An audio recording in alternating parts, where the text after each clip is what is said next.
Hello, hello. We are back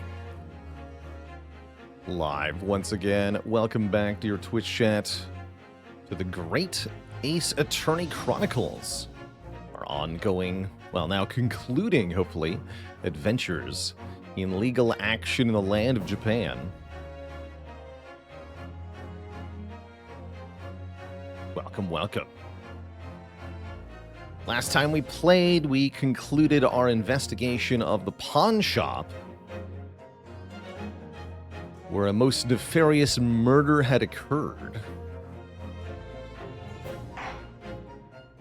Today begins the trial in court for that murder, held the very next day because the English justice system moves at astonishing speed.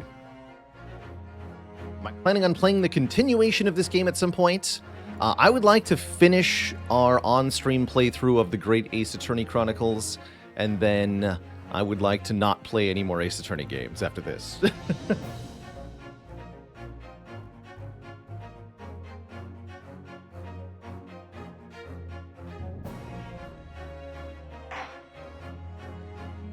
Let's resume the adventure of the unspeakable story.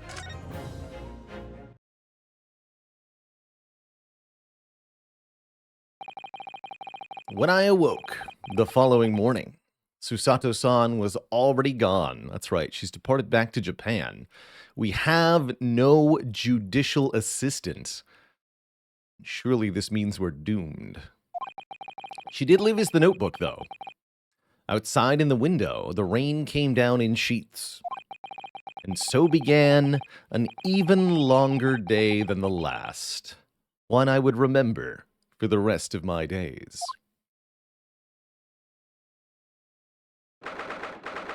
17th of April, 9:30 a.m. at the Old Bailey.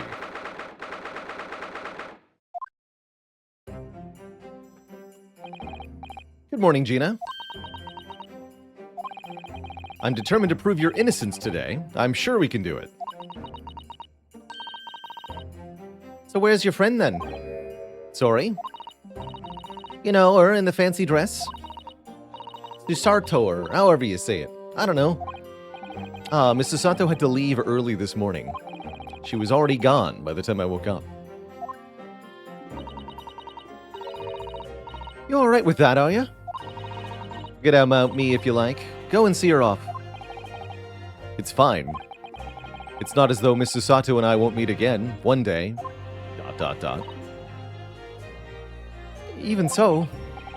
But you, Gina, you only get one chance. This trial today is all we have. Good morning, you two. Cyrus. How are you feeling, Jenny? Did you manage to sleep? Meow. Iris, what are you doing here? I got my accent quite right yet today. What do you mean? When a friend is in need, we show our support. Isn't that right, Waggy? Waggy. Great way to show your support, kitty. Let him have a nose around. What harm can it do? Oh, that reminds me. I brought a paper on the way here. Now, would you like the good news or the bad news? What do you say, Runo? Jenny? Oh, well, I think I'd rather get the bad news out of the way first. Always take the good news first. You might not live to hear the bad. Yes, that question always gives away people's personalities. Let's not go there, Iris. All right, then. I'll give you the bad news first. A record amount of rain has fallen this morning, and carriages all over the capital are struggling to move. You think maybe they would delay the trial for one day? For bad news? So I hope that Susie made her train to Dover and that the train isn't delayed on its way to the port. Gosh, yes. Heaven forbid her journey take more than 50 days. Alright then, so what's the good news? Well, the rain is forecast to subside this afternoon. So even if the train is delayed, it should be able to make up the time later. Well, that is good news, isn't it? When did we even start doing weather forecasts? I couldn't give a monkeys, really. Only all good news canceled out the bad. A monkey's what, Gina? And look, this trial has made the headlines too. Pawnbroker perishes in pick purse plundered. See? How do you like that? Well, let them say what they want. See if I care. I can't because you're covering your face.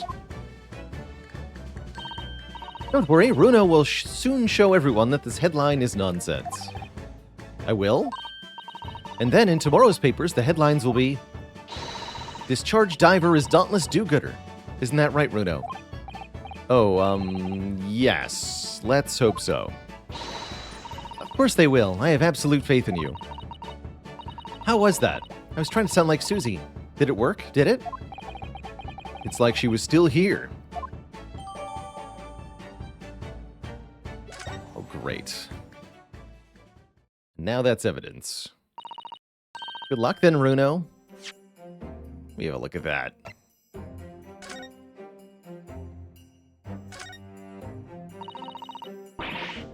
Pawnbroker perishes in pick purse plunder. How awful for Ginny. But tomorrow's headline will be Discharged diver is dauntless do-gooder, right? Yes, that's what I said earlier. Proud pickpocket protects planet post-trial, perhaps. Protects planet? Oh, I can't wait for tomorrow now. It's going to be so great.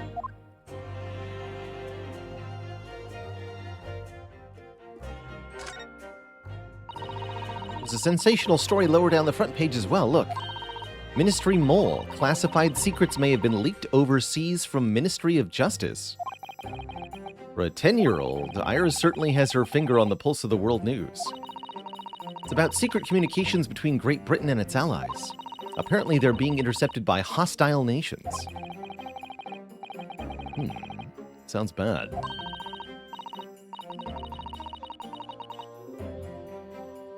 But how? That's the question, isn't it? I've come up with 3 different possible methods so far. Are you looking for a new career, Runo? Not yet. Maybe at the end of today I will be, though. Perhaps this is what Lord Strongheart was talking about yesterday. Yeah, it could be. And it could explain why he has Gregsy running from pillar to post at the moment.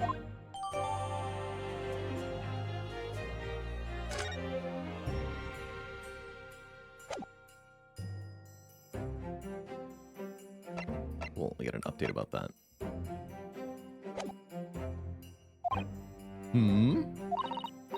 Obviously, I don't know the law like Susie does, but still. I have a bazooka. I'm sure this will win the jury over. I'm not sure that big thing is as comforting as you think it is, to be honest. But thank you, Iris. That's very kind of you. Oh yeah, Iris. Yes, Ginny? Well, I was wondering is all about Sholmes. Did they fix him up all right?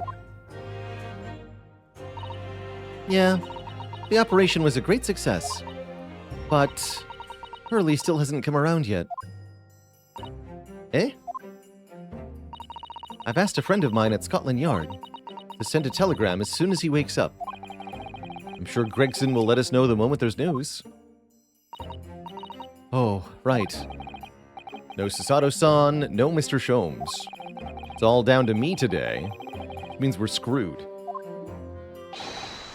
Miss Gina Lestrade, counsel for the defense. The trial is about to begin.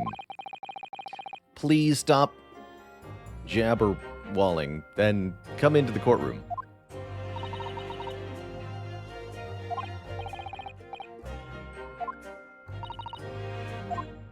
Lead the way, Runo.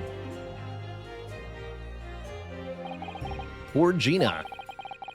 She's going to be executed tomorrow morning. But she's still putting on a scared, brave face. I have to believe in her from the start to finish. That's the weapon that will secure our victory here. Just believe. If I learned anything from my great friend, it's that a lawyer always needs a sword. The end.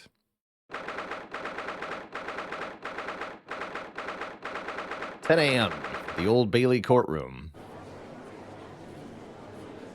What? This is my jury? Oh, no.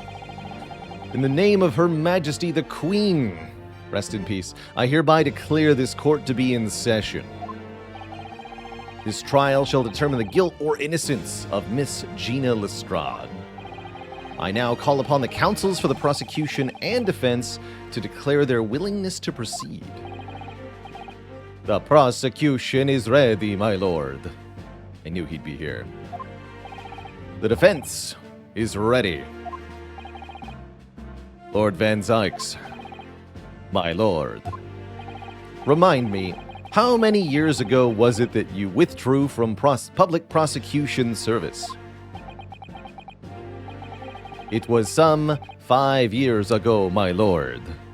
After a long and illustrious career, I decided to retire from public service at the age of 27, because I am an anime man.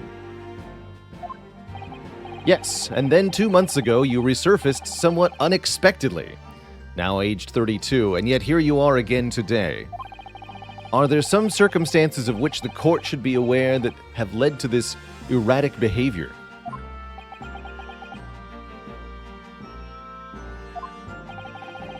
In what might one describe as your former life, 5 years past, that you lived for less than 5 years, you dealt exclusively in matters concerned with the highest echelons of society and government. Really? Yet today you chose to try a simple case of burglary and murder.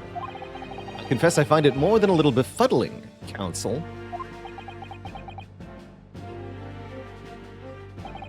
There are two types of person I cannot abide. Those who understand binary, and those who do not. Wait, no. Firstly, those wealthy scoundrels who hide behind the mask of philanthropy to cheat the public at large. He means Mr. Wonka. Yeah, I managed to work that out, thank you. Willy Wonka, if I'd known what a monster he was, I never would have watched that movie. And secondly, even more loathsome, those wily scoundrels who masquerade as allies, only to effect total betrayal in the final hour. In other words, the confidence tricksters from those tiny islands in the Far East, the Nipponese. What? Racism in the opening statements? Not again. He means you now, Runo. He's talking about you, Runo, little island boy. I managed to work that out too, Iris. Despite my racially inferior deduction skills. Also, what do you mean, total betrayal? That torrid look of hatred in his eyes. His eyes are closed, Runo. What are you on about, Runo? Was he talking about all Japanese people or just me? Deeply unclear. The judge also has that look in his eyes. An alarmingly scathing explanation, Lord Van Zykes. Still, the judiciary welcomes the return of the so-called Reaper of the Bailey, feared by all London's malefactors. Your lordship is too kind. Now, jurors, the 6 of you have been selected definitely at random to represent the will of people in this trial.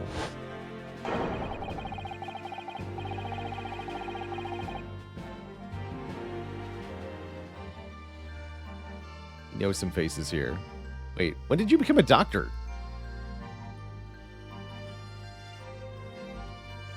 Honestly, the jury looks like they're ready for Halloween.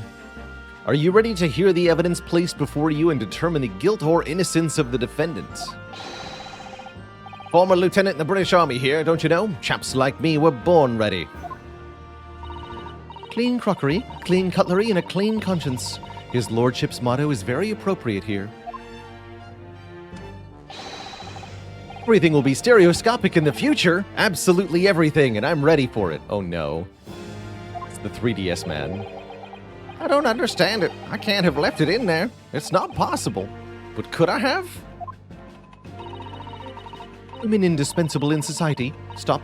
Female-centric future awaits. Stop.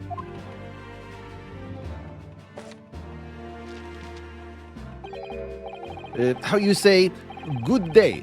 I am visiting London for sightseeing. I would like to take bus to Crystal Tower, please. Is something wrong, Bruno? Oh, not exactly. It's just... I was hoping for a jury of my peers, and I seem to have 6 caricatures. Also, I know these people. Really? Funny coincidences like that do happen from time to time, don't they? But it is quite strange. The jurors are chosen at random from London's 6 million inhabitants, you know. So I've been led to believe, but something tells me I'm being duped here. Very well. Now, Lord Van Zykes. The court calls upon the prosecution to introduce the facts of the case. As you wish, my lord. Allow me to begin with a word of warning to the ladies and gentlemen of the jury. In short, there has never been a more self-evident case of cold-blooded murder. The victim, Mr. Pop Windebank, proprietor of a pawn shop on Baker Street, was shot from behind and died instantly. The prosecution presents this photographic print of the crime scene.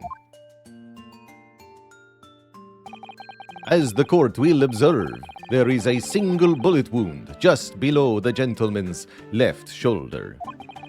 The evidence suggests that the bullet pierced the man's heart, resulting in near instant death.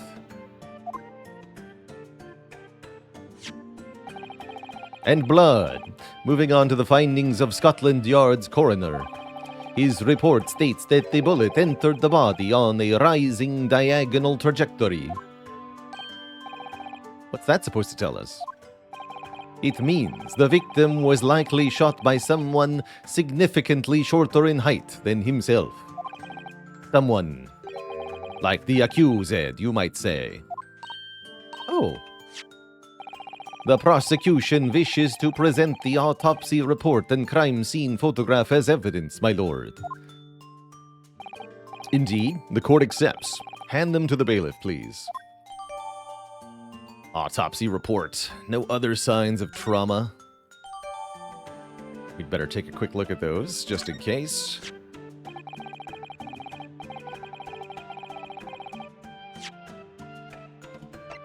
Many pieces of evidence to look at today. Oh, it loops. How neat.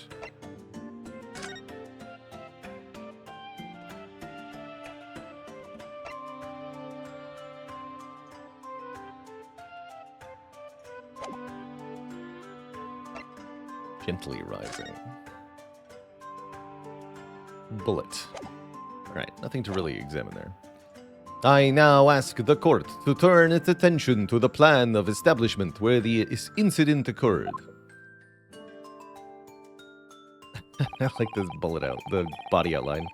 The proprietor was found in the storeroom where he kept articles pawned to him. A windowless room with a single point of entry, a door to the main shop that was found locked. In this sealed chamber, there were only 2 persons present. The victim, Mr. Windebank, and the accused. Oh. It may further interest the court to know that when the accused was discovered at the scene, she had in her hand the gun used to fire the fatal bullet. Well, that's that then, isn't it? Nothing more to say. Isn't that grubby little girl a pickpocket anyway? She's one of those filthy drabs that lives in the slum in the East End. They're almost as bad as the Nepanese. Oh well, it was only a matter of time before she got blood on her hands then. What are we waiting for? Objection! We can't come to conclusions here. We mustn't assume her guilt because of what she has to do to survive.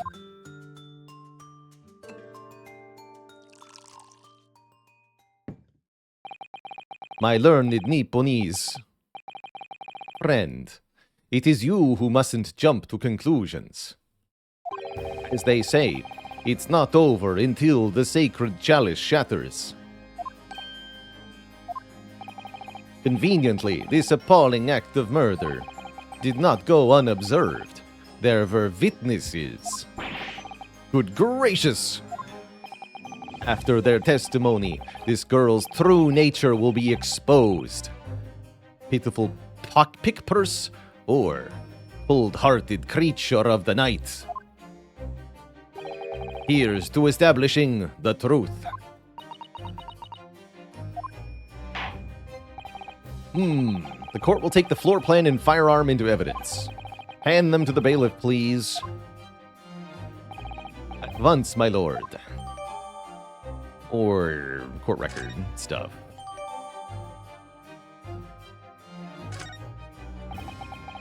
This is not good. I mean, what'd you expect, Rayanosk?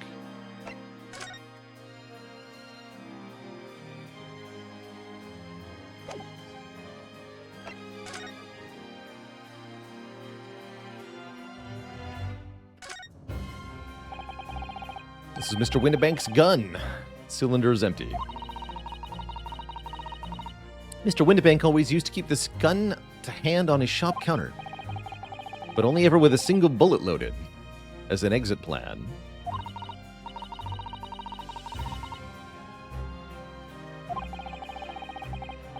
But his one bullet that was fired that night, and the poor man lost his life.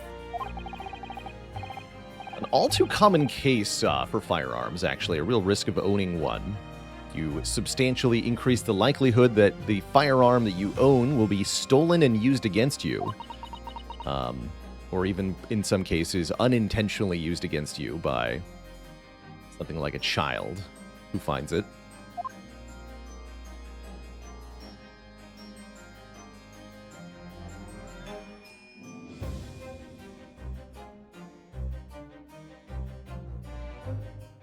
Or in a court of law, it can be used against you. True. I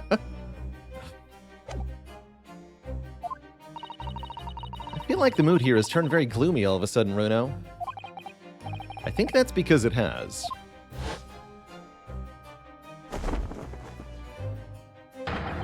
Let us begin. Bring forth the witnesses to the foul murder of Mr. Pop Windibank on 16th of April this year.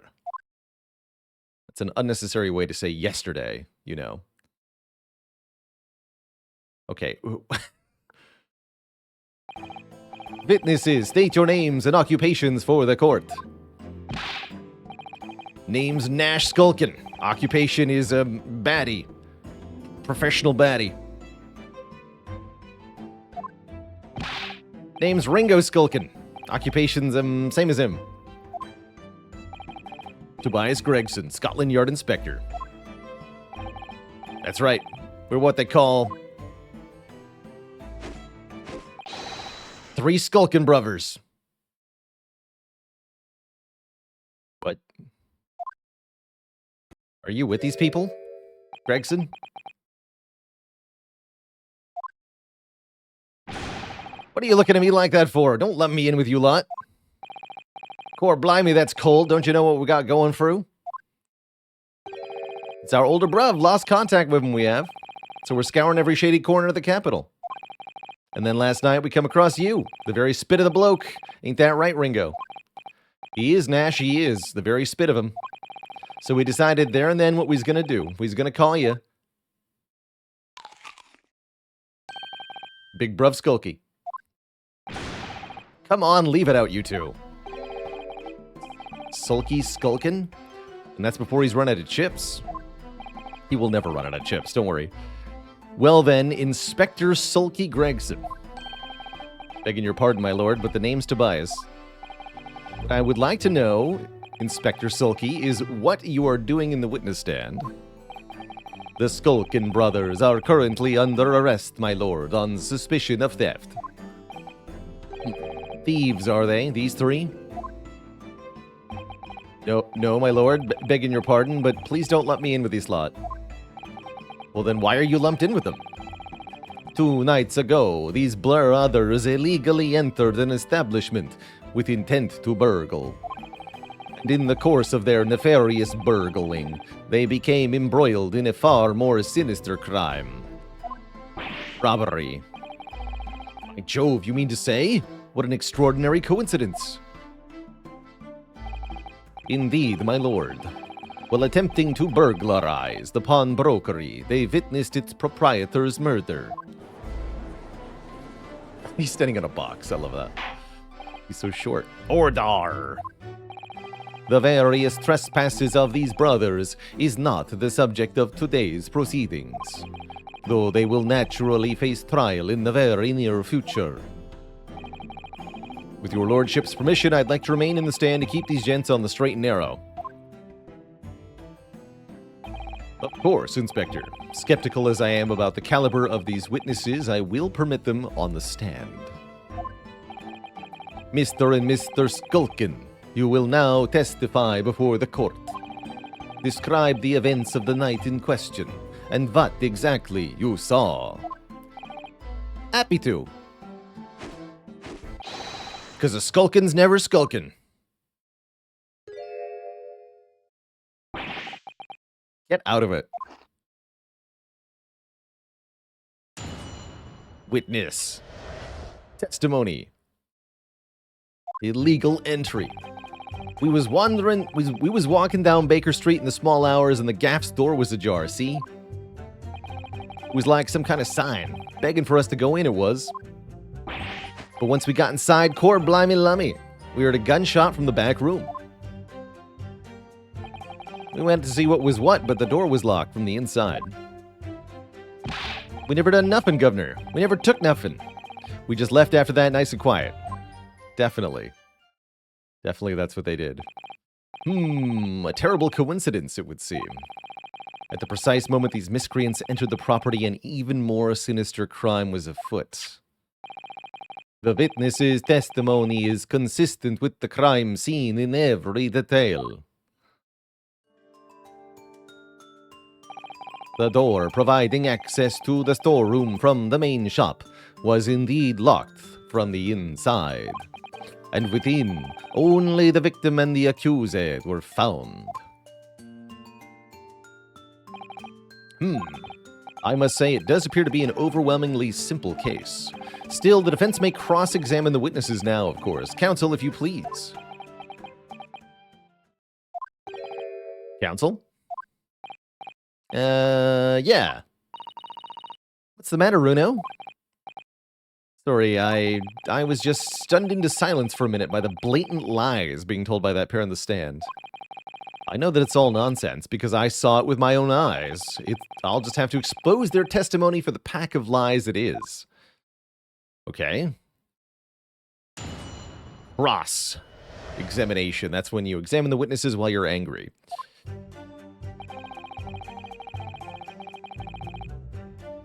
Hold it! Tell me more.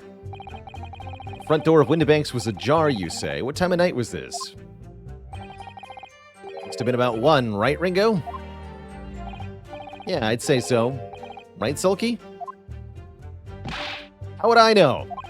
The place would have been shut at 1 in the morning, just like every other shop in town. Well, it was pitch black inside, it's true. Ain't that right, Ringo? I'm not so sure, Nash. I seem to remember a little light burning inside. By you, Sulky, you old mucker. Leave me alone. There definitely was a small lamp burning inside. That's what alerted us to the situation in the first place. And then these gentlemen ventured into the open establishment. The accused, Miss Gina Lestrade, already had the muzzle of her gun trained on the unfortunate victim. Objection! That is pure conjecture. Perhaps, but it changes nothing. These brothers inadvertently wandered into the middle of a cold-blooded murder. Simply because they found the door of the victim's establishment open and ventured inside. Right, that's what happened. I think they're a little too eager. Hold it! You just took that as an invitation? What are you trying to suggest? That you had to go in? Well, God moves in mysterious ways, they say. Don't they, Ringo? They do, Nash, they do. Must have been some sort of providence, I reckon. God's will often presents itself as the whim of thieves, does it?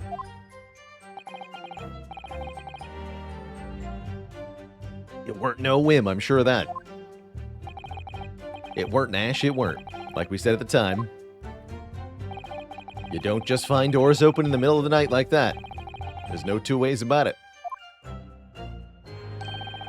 It was a sign that our long-lost brother was inside. They're not very good liars, are they? Well, you can't deny it. It led us to a bloke what looks just like our bruv. Said, cut it out. Those chips are getting a chomping today. But once we got inside, oh boy. Hold it! A gunshot, you say? Just the one. Are you sure about that? Yep, just the one, Governor. I swear to that. It was, Nash, it was. Ain't that right, bruv? Firearm used belonged to the victim himself. Yes, Mr. Windibank always used to leave his gun lying around on the counter. Yeah, that was a bad idea. When we examined it, we found the revolver was completely out of rounds. Makes sense? Mr. Windibank only ever kept one bullet in it.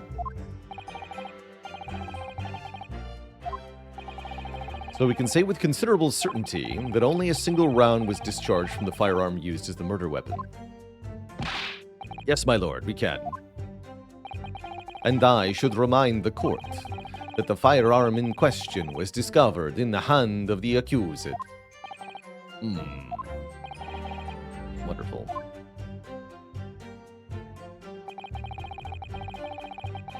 Hold it! You mean the door between the main shop and the storeroom? If my learned friend is having difficulty grasping the situation, perhaps a crude child's drawing would help. Excluding the shop's entrance from the street, there is only one other door. That. To the beyond, no, that of the storeroom. Of course, there was only a little oil lamp burning.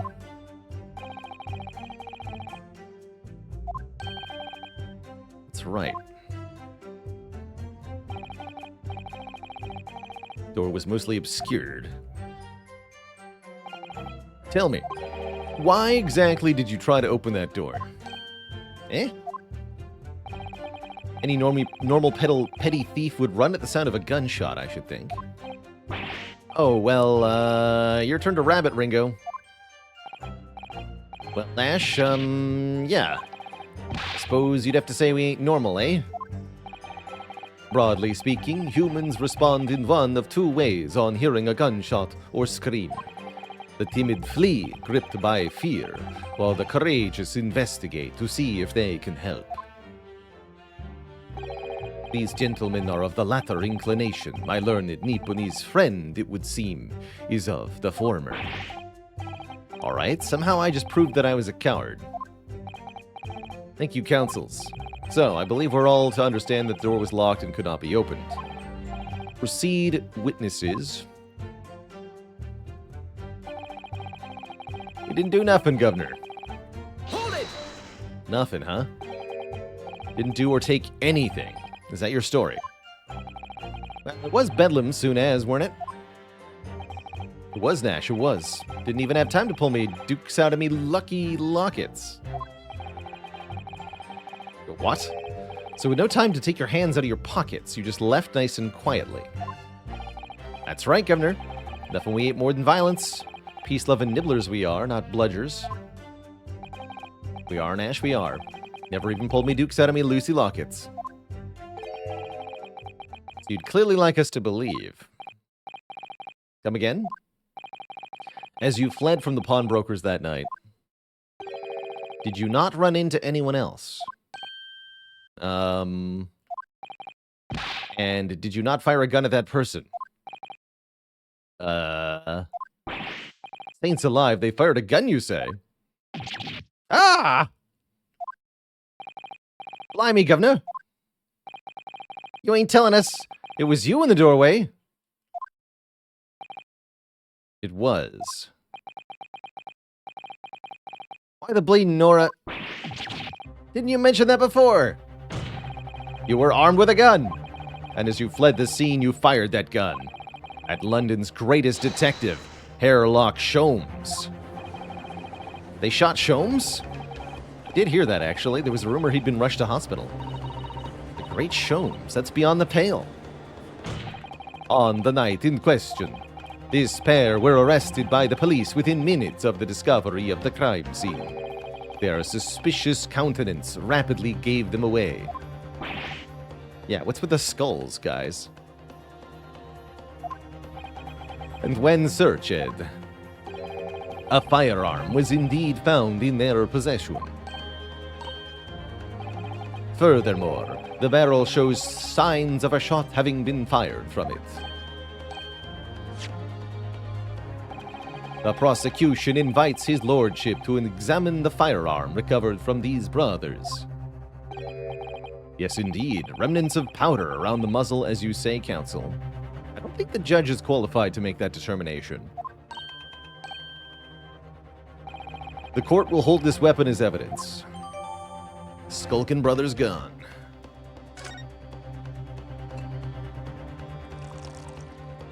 Time for more blood. Now, my learned Nipponese friends.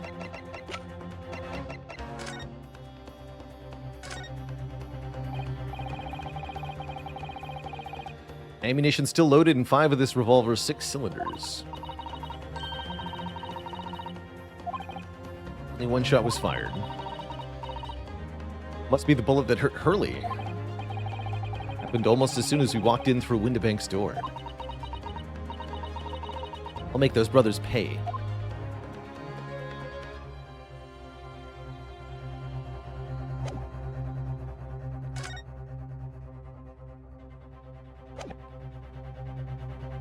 Unless... one more quick look over. No.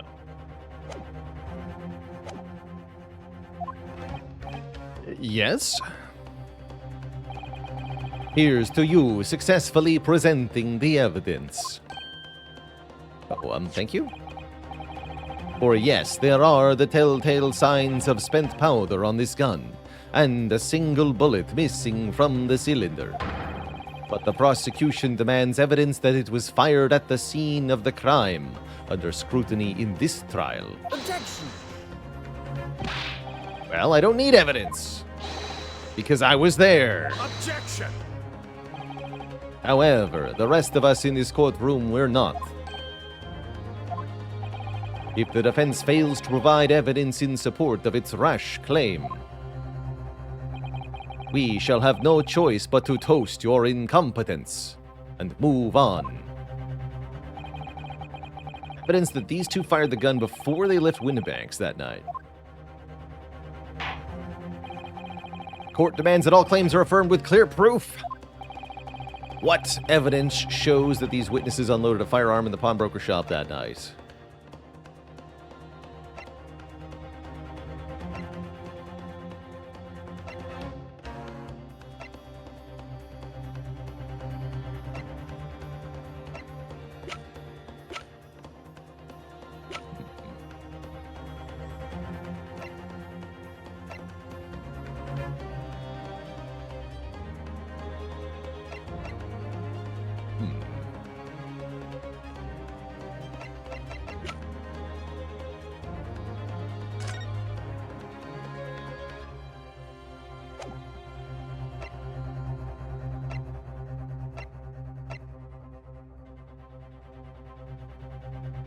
Mason's blood. Back of the paper? No, that has had to do with the information being leaked.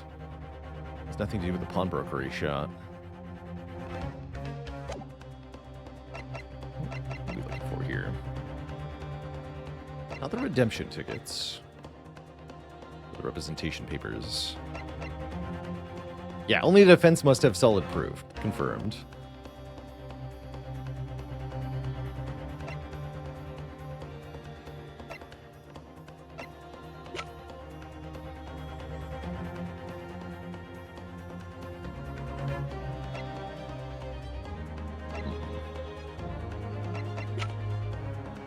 Not sure what I'm being prompted for here.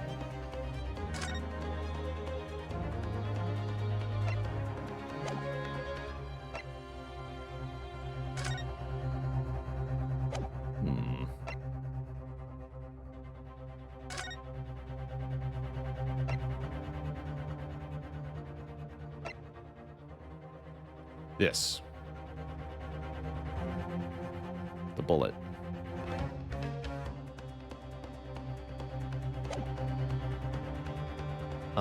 So I present this. Take that! The evidence is in this portfolio. What on earth have you there, Counsel? During the course of our investigations, we discovered a number of bloodstains. Not trusting the police to do the job they're trained to do? How arrogantly Nipponese of you. Well, anyway, we analyzed all the blood and recorded the results in this portfolio. And you claim to have evidence the court is demanding therein? Yes, my lord. No more dallying then, counsel. Present the pertinent evidence at once. What do you have in your portfolio that proves these witnesses unloaded a firearm at the scene? Take that! Bullet. Explain. It's a photographic print taken at Windibank's pawnbrokery on the day of the incident. From the scene of the crime, is it? Is that a bullet hole? And a bullet. Yes, as your lordship noticed, the bullet pierced Mr. Windibank's calendar. His days, it seemed, were numbered. The date being shown being the 16th of April, the very day of the pawnbroker's death. The incident occurred at 1 hour after midnight, so the calendar should have been displaying the 17th. Explain yourself, counsel.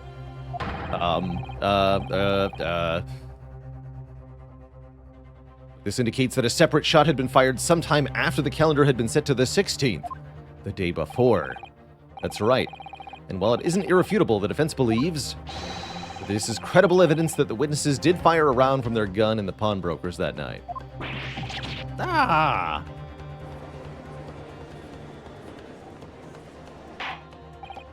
Ordar, how does the prosecution stand, Lord Van Sykes?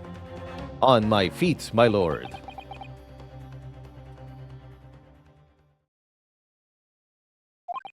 If that is the direction my learned friend wishes to take, the prosecution has no objection. What? But you'll forgive me for flinging my hallowed chalice aside in disgust at the repugnancy it exposes. Yes, on the night in question, these brothers entered the pawnbrokery illegally. And like the bold baddies they claim to be, opened fire on the new arrivals before fleeing back onto the street. Eh? Take it easy there, Governor. You're gonna land us in the soup. Soup. We had a deal. Tell him, Sulky. Set the bloke straight. I have nothing to add. So he knew, did he? Van Sykes knew their testimony would almost certainly expose the extent of their crimes. It would seem now that I owe my learned Nipponese friend a word of gratitude. What do you mean? What I mean is that you have helpfully confirmed an important fact.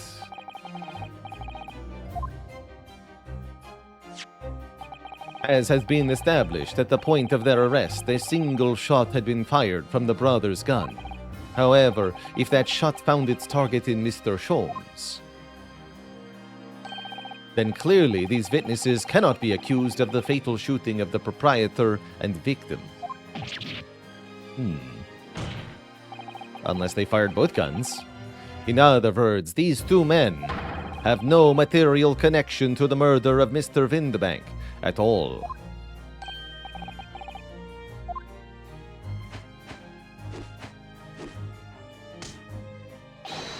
That's it. We didn't have nothing to do with it. They're definitely guilty. We didn't, Ash, we didn't. That's what I reckon. Your crimes include unlawful entry, intent to steal, perjury, and let us not forget, attempted murder. For this, I sentence you to death. But wait. Quite a catalog, eh, fellas? We're in for it now, bruv. Now then, let us take a moment to consider the aforementioned great detective, Mr. Hairlock Sholmes. It would seem the man patronized the pawnbrokers in question somewhat regularly. Where's he going with this? Mr. Sholmes appears to take pleasure in tinkering with eccentric machinery. Eccentric? Says who? Not me. Don't give me that look. He installed a pair of machines like this one in the victim's shop. Oh, it's one of Hurley's red-handed recorders. What is that, Counsel? It has the appearance of a photographic contraption. As your lordship has surmised, it is indeed a camera attached to a small timing device. Takes a pick every half an hour. The idea being that if a thief were to break into the shop, he would be caught red-handed, as long as he did so on the half hour. The prosecution has obtained the photographs taken by the device on the night in question.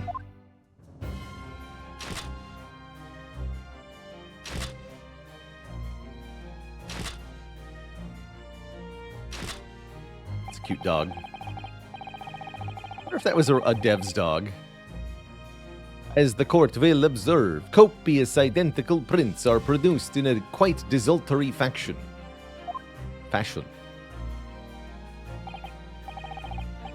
Casper, thanks for the Prime sub and 35 months of support. Rather prodigal, I feel.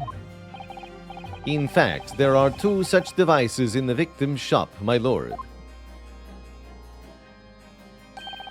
If I may refer the court to the plan of the premises, their respective positions are here and here. You say these cameras produce a print every half hour. I'm afraid I fail to see how that would help if the anticipated thief conducted his activities in one of the 30-minute intervals. One can only pray that the would-be criminal lingers, my lord. On the night in question, the witness is currently in the stand for not caught on camera. Bit of Friar Tuck, eh, bruv?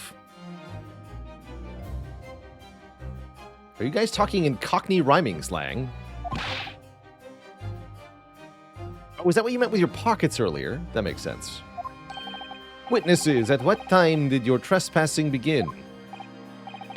Must have been just after 1. Right, bruv? Must have been, Nash, must have been.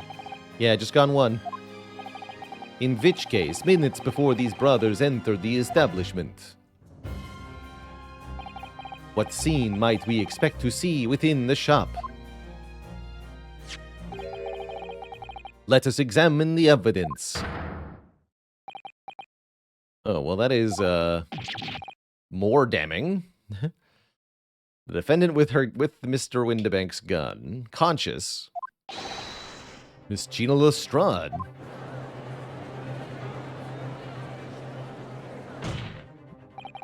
As the court can clearly see, the accuser is pictured, gun in hand, facing the victim over the shop counter, no doubt coercing the proprietor to open the door to his precious storeroom. Quite, one can only too easily imagine the events that unfolded. Why didn't they present this first? Well, as we said in a previous court case, this holds for all trials everywhere, the evidence will be presented when the time is right. Not before. The court will take this photographic print as evidence, if you please, counsel. Photograph taken automatically by the red-handed recorder. Ugh. I don't believe it. Ginny. In short. 2 bloods and a bloodlight. That's pretty good, Virtual 256. In short,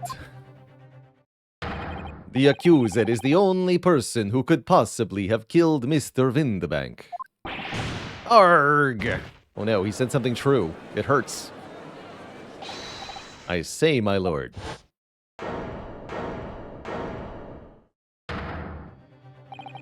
Wonder if I might put in a word at this point. Go ahead, Mr. Foreman. Took a bally bullet to the knee in the Battle of Maiwand, 1880, don't you know? Decorated force and all that, but forced to retire from service, sadly. Of course, a medal can never outshine the exploits of chaps like us on the battlefield. Yes, Mr. Foreman, and what is your point? Carried on the battle after retirement, you see, the battle of daily life, if you like. And here I am now, leading this small squadron, 6 men all good and true. We'll all go down together, you mark my words, one for all, and all for one. What the hell are you talking about? The ladies and gentlemen of the jury have reached agreement, have they? Is that what we are to understand? Well, Mr. Foreman, is that correct? In a manner of speaking, yes. This is the Garadeb Squadron's position, sir. What? No, it's too soon to make a judgment here. Status report for the court, men, on the double. His lordship insists on promptitude at all times, and that goes for making decisions, too. I think you'll find the truth is as clear as day now. I could reach out and touch it. I wouldn't have left it in there. I just wouldn't.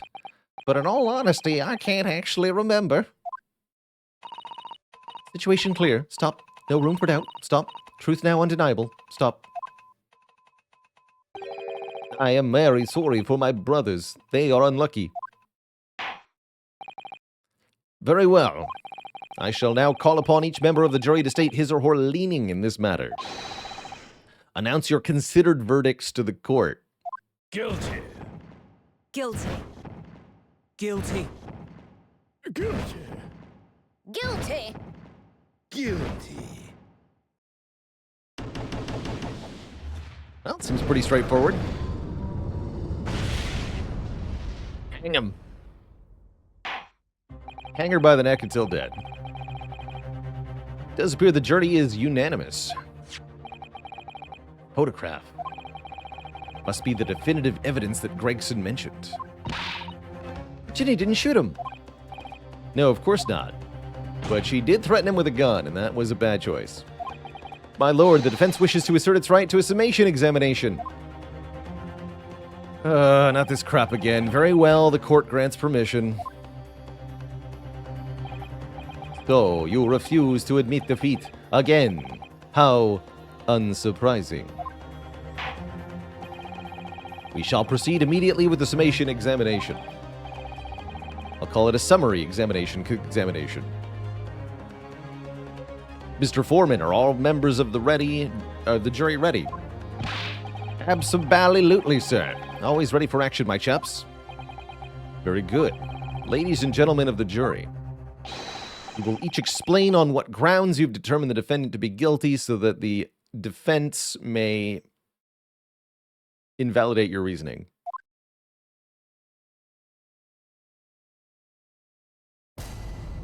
Judicial findings. The jurors' contentions. All the evidence clearly points the finger of guilt at this young pickpocketian.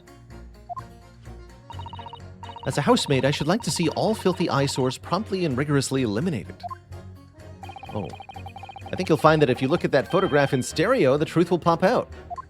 If I have left it in there, I should think there'll be repercussions by now.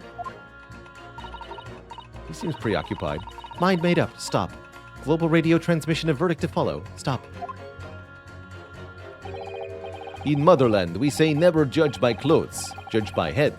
I am convinced brothers are innocent. The circumstance of the crime and evidence do indeed implicate the defendant rather comprehensively. The storeroom, locked from the inside, in which the victim and the accused were discovered alone.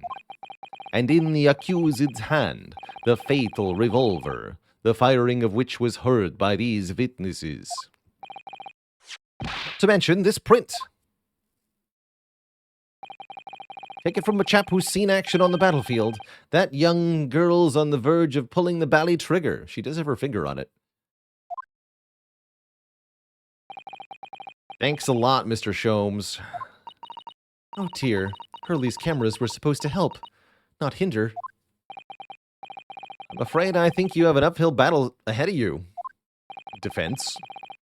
But Gina didn't shoot Mr. Windibank, I'm sure of it. Which means there's more to this situation that we've yet to see. Agreed. You have the floor, counsel. I have the ceiling. Proceed with the summation examination. Immediately. Jords with the prime sub. Thank you, thank you. And Casper V56, thank you earlier for the prime sub in 39 months. You're heckin' welcome for all the entertainment. Oops. We can press them and then pit them when we find a contradiction. Let's press first. Explain your reasoning for the explanation of your reasoning. You're Mr. Natsume's landlord, Mr. Garrett, aren't you? We must stop meeting like this. Ah, you're that lawyer chap. Well, there's a turn-up for the books. Yes, rather a turbulent time we had back then. Some extraordinary events took place at your house, that's for sure. Luckily, Mr. Sholmes and I were able to get to the bottom of it all. I think we did rather a lot for you, didn't we? I mean, obviously, I wouldn't be suggesting that therefore you should change your leaning to not guilty or anything, but if you would like to do that, that'd be really nice. Can't be denied, I suppose. The curse of the Garradeb house was the talk of the town after that business. Lodgers moved out and I couldn't get a bally soul to take up the tenancies. Oh. I haven't had the heart to break the news to Joni yet. Bad enough the old girl's clapped up. Yep, can't be denied. You did rather a lot, but not for us, that's for dash certain. I suppose not. Antonio, also with the Prime sub in 6 months. Thank you for remembering to sub with Prime. Of course, there can be no suggestion of that being the reason I'm leaning toward guilty here, obviously. But honestly, really wish he'd pay more attention to the trial, and less to juror number 2.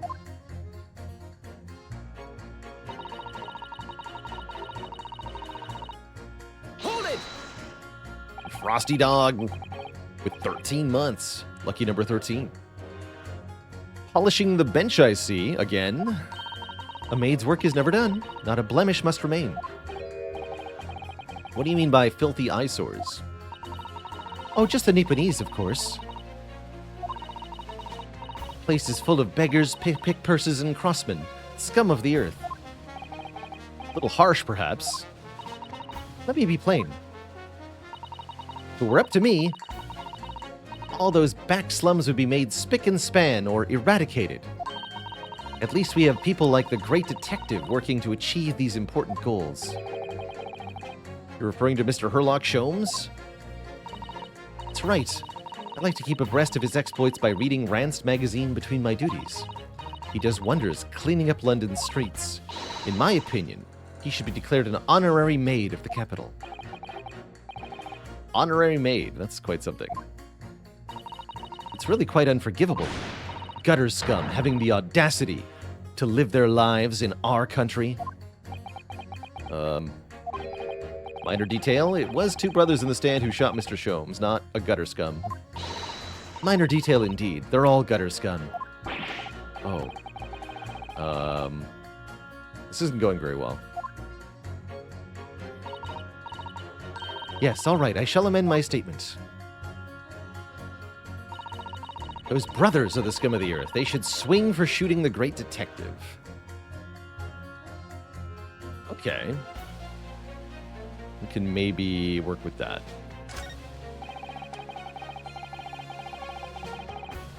Hold it! Tell me about your stereoscopic vision, sir. Don't you know? If you look at the photographic print normally,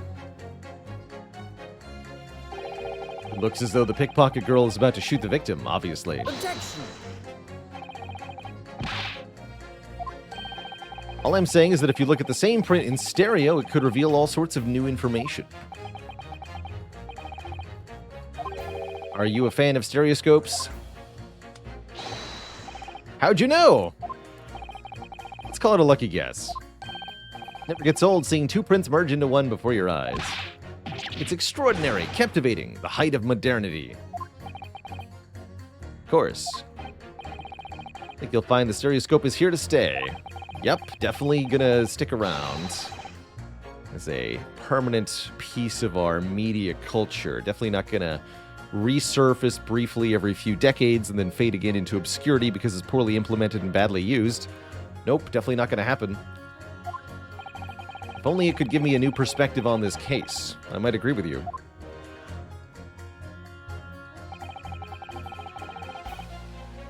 Hold it!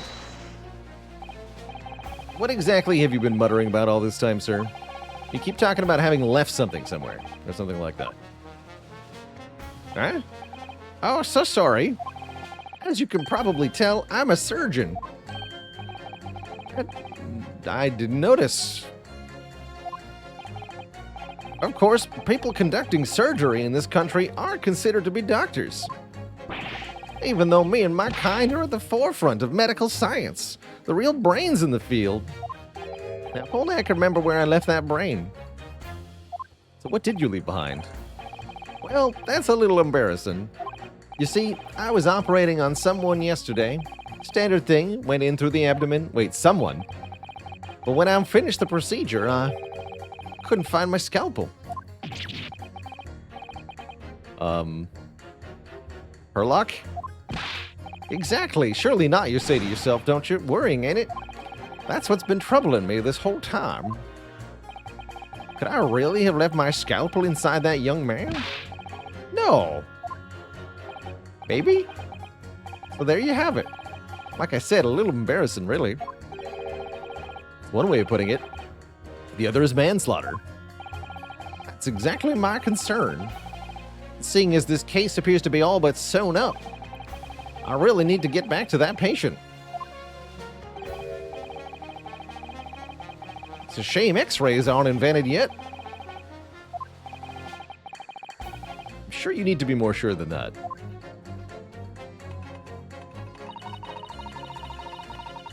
Okay. Hold it! How about you? Sorry, radio transmission? What are you doing, lady? Are you from the Far East? Yes, I'm afraid of where this is going already. All communication with the Far Eastern nations used to take place by mail. Royal Mail steamers take more than a month to complete the journey. But now we have electric telegrams, so we can send messages using electrical signals. Thousands of miles of cables have been laid along the ocean beds, connecting the entire world. Really impressive they managed to do that, actually. So long ago. You are well informed, young lady. But cables will soon become a thing of the past. Stop. Wrong. Incorrect. Mr. Greg, thanks for the Prime sub in 15 months. No, cables are here to stay, I'm afraid. Just when I was starting to catch up. Radio transmission is the future. Stop. Messages carried over airwaves to four corners of globe. Stop. Excitement growing. Stop. Atmosphere electric. Stop. Right. Try not to wear out your fingers. Era of wireless telegraphy. Stop. Driving technological revolution. Stop. And people say inventions like the stereoscope are the height of technology. What utter piffle. I can't understand it. I really can't. They're just silly toys. Uh-oh. Excuse me. Juror number 3. Sorry to interrupt when you're obviously fuming, but... What? You perhaps have something to say about juror number 5's last remark. As if I couldn't guess. Oh, you bet I do. Say that again. Go on. I dare you. Besmirch stereoscopic photography one more time. Goodness, are you talking to me? I think he just might be, yeah. You think stereoscopes are just toys, do you? Huh? Absolutely. I mean, really. Machine to view photographs in 3 dimensions? Why on earth would you not just use your eyes? It's all three-dimensional. That's a good point, actually. No, I'm sorry. Stereoscopes are of no practical use at all. You don't know! Pardon? I think you'll find that viewing a photograph through a stereoscope is really fun. I'm obviously going to have to demonstrate. Uh-oh. Take a crime scene, for example. If you had a pair of photographs from a crime scene that you could view through a stereoscope, it could reveal hidden clues. You got any, Runo? Any prints we could look at with a stereoscope? Yes. How about this print here?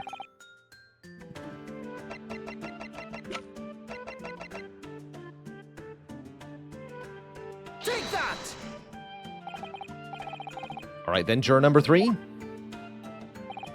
Are you saying you can do this with any 2 suitable photographic prints? Of course. Very well, I'd like you to demonstrate with our crime scene. We need another print. I don't have another print.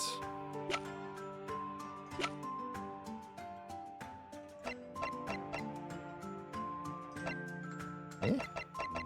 Take that! What do you mean, one more print? Do you have these in the Far East? You know how a stereoscope works? Bruno? What? You need 2 photographs. You know, one for the left eye and one for the right. Oh, right. We only have 1. I think you'll find that the clue is in the name. It's a stereoscope, not a monoscope. You always need 2.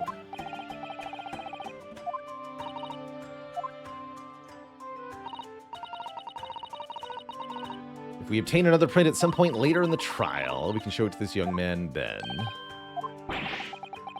He'll be all too giddy.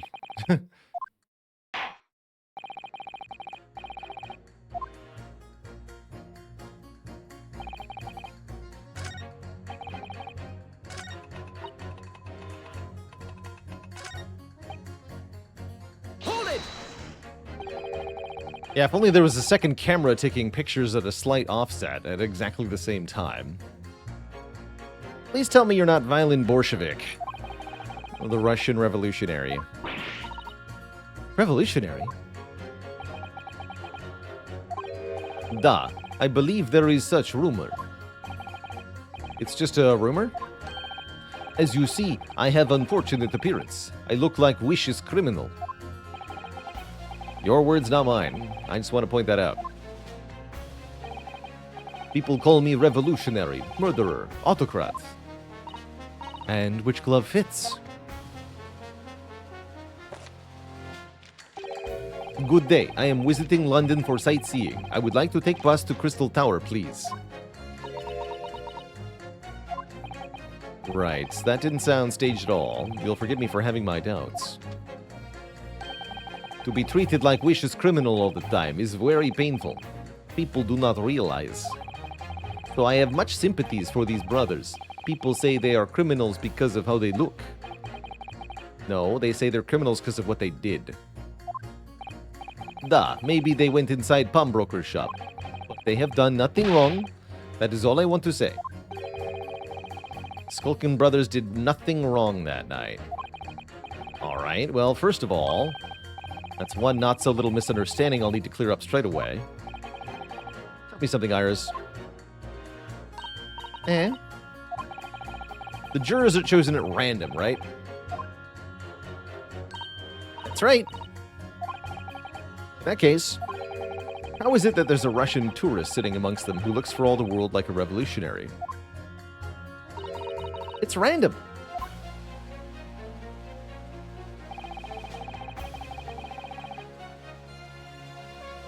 Now, people ask me that all the time, you know, if the card order in Slay the Spire is random, then how come the echo forms on the bottom of my deck game? That's not random, that's bullshit. Ray Del Bano, thanks for 61 months of support.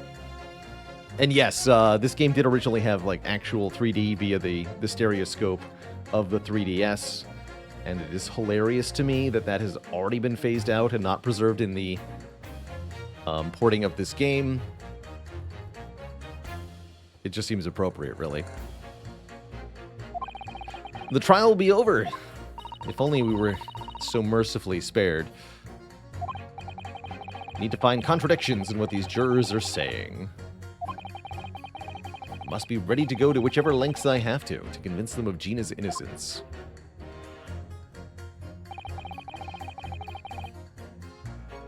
Dursley, thanks for the Prime sub and 6 months of support.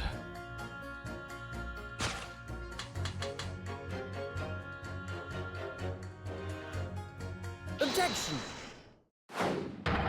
These two statements clearly contradict one another. Good lord. Counsel, explain yourself. Oh my statement? Contradictory? C-O-N?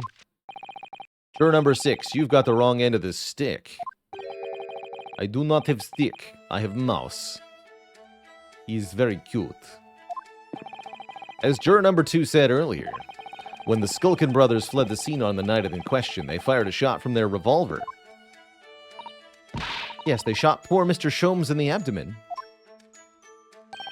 Surely you're not going to tell the court now that you didn't hear.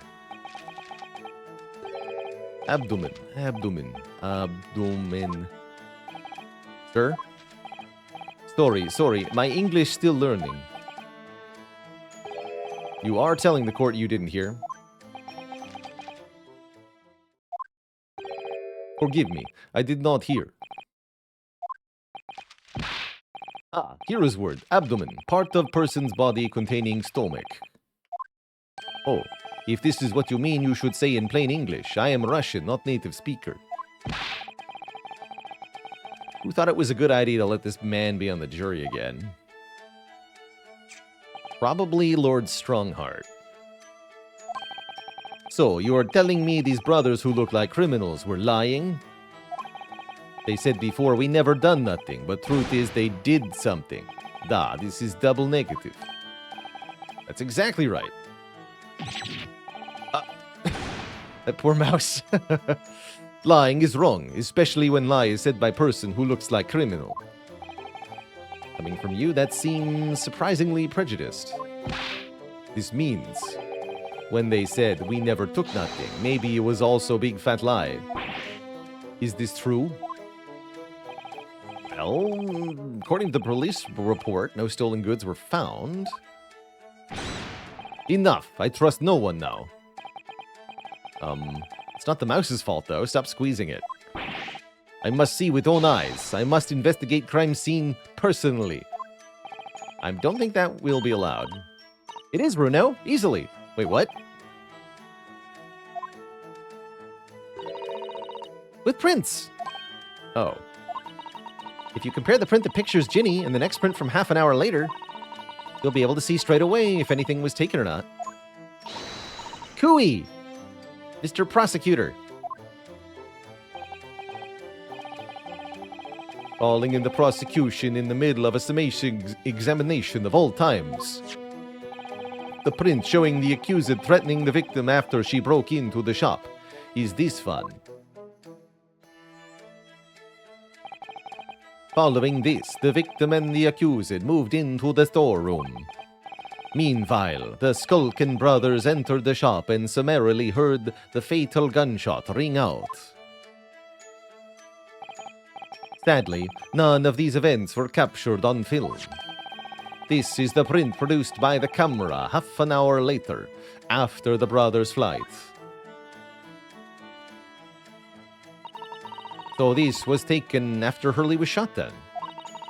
As far as I can tell, nothing has been taken.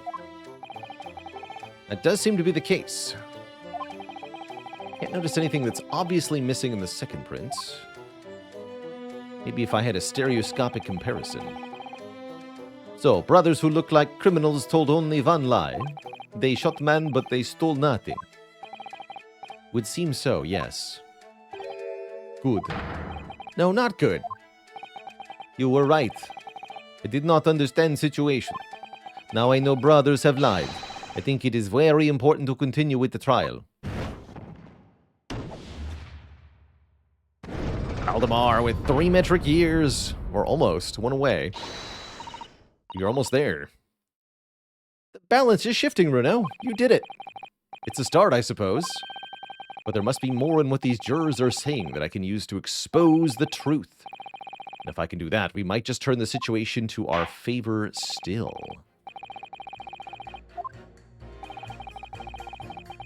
Yes.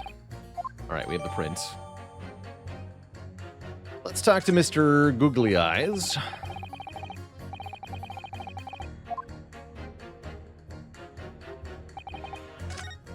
Oops. Oh, no.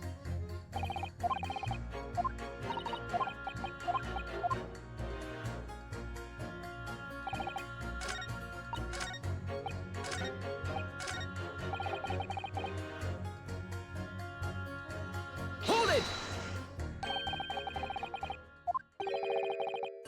Don't know unless you try.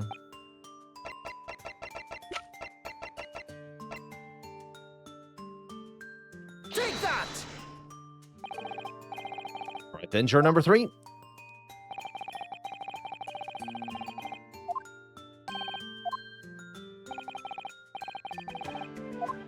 Please demonstrate.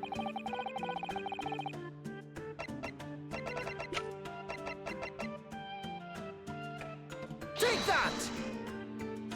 Take this. All right, these 2 prints were both taken with the same camera in Windibanks on the night in question. Yes, I see. Tell me, Mr. Lawyer person. Do you know how stereographic images work? Do you understand the principle? Say yes, Reynosk. I did have a lesson on it yesterday. With Kitty.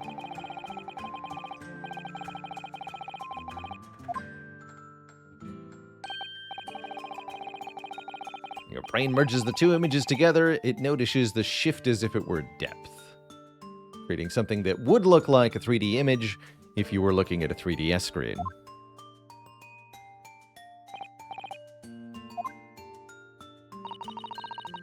It's that small shift between certain objects that in the 2 pictures that's really important. So what happens if you use 2 photographs that are exactly the same? That wouldn't work. Not for seeing the scene 3-dimensionally, anyway. Oh. Oh! Of course, now I see. He gets it. I have. Can you uncross your eyes before you tell me? I'm gonna look at these 2 pictures from Hurley's camera, Runo. Go on.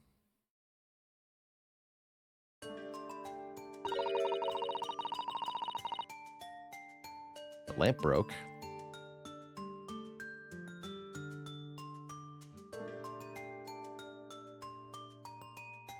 Can you see there's a really obvious difference between them? Yeah. Gina's in one of these photos and she's not in the other one. Yeah. There you go. Thank you. Yes, you can see that straight away, but now try looking at the pictures in 3 dimensions. All right, I'll give it a go.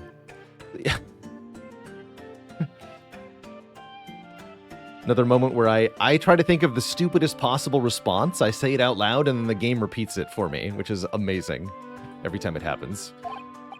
So to start with, you have to cross your eyes and then try to make the 2 pictures overlap exactly, which the game should do for us.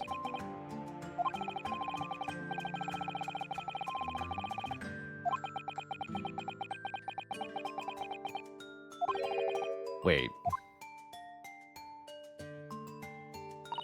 Well, did you see it, Runo? No? I thought the game was going to do it for me. Don't worry, I have just the thing. Good. Yeah, make that do the thing.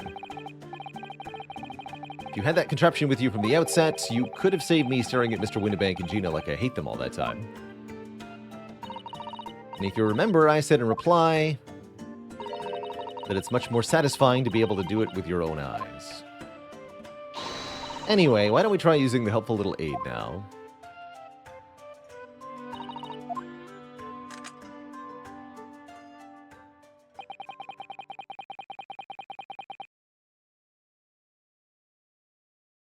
Yeah? Look at that. What's going on with these two pictures? Some of the things on the counter sort of jump out at you. Judge.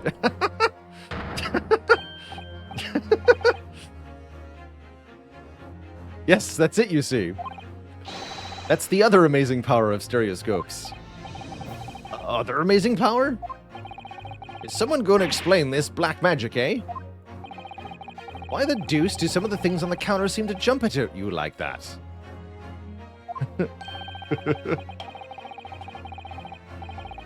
I think you'll find if you consider the basic principle of the stereoscope, you'll answer your own question.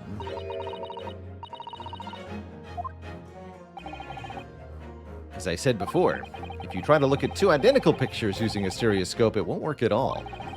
It's the slight shift in positions of certain objects that lets you see things in 3 dimensions. In other words, even though at first glance it seems the objects on the counter haven't moved at all between photos, this shows that actually there must have been a slight shift in their positions. Yes, there must have been. Now hold fire there, sir. Got a reasonable grasp of this whole cross-eyed business now, I'd say, but why the devil does the shift between the 2 prints exist? Well, what's the answer, fellow? Not me. I don't know. You know, Runo, it's quite simple. Yeah, it's because they've moved.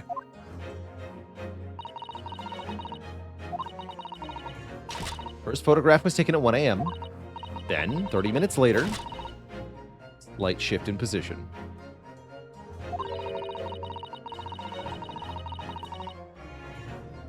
That means that somebody tried to put them back as they were, but failed. Sometime in the half-hour interval, someone must have tampered with the things on the counter. You got it, Rio. Zokers! Someone tampered? New information. Stop. Not mentioned in testimony so far. Stop. Yes. We've had to go around in circles a little here, it seems. But I'm starting to see what I should be aiming at in this summation examination now. Ladies and gentlemen of the courtroom, the question now is clear. We know the items on the countertop were moved, but by whom? You are suggesting you might know? Of course. I can tell you right now who is responsible for the almost imperceptible shift in the items on the counter. Wait, I have to pick out one of these two? Surely it's them, right? See, we have Eggert Benedict also in the list here. Could be Gina, too. But yeah, surely it's, one of the Skulkin brothers? The short guy.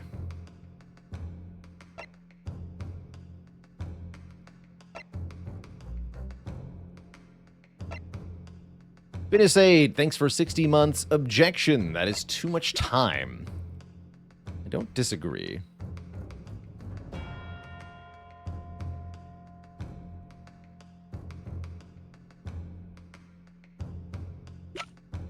That's gotta be, right? Take that! Was the witnesses currently in the stand? The Skulkin brothers.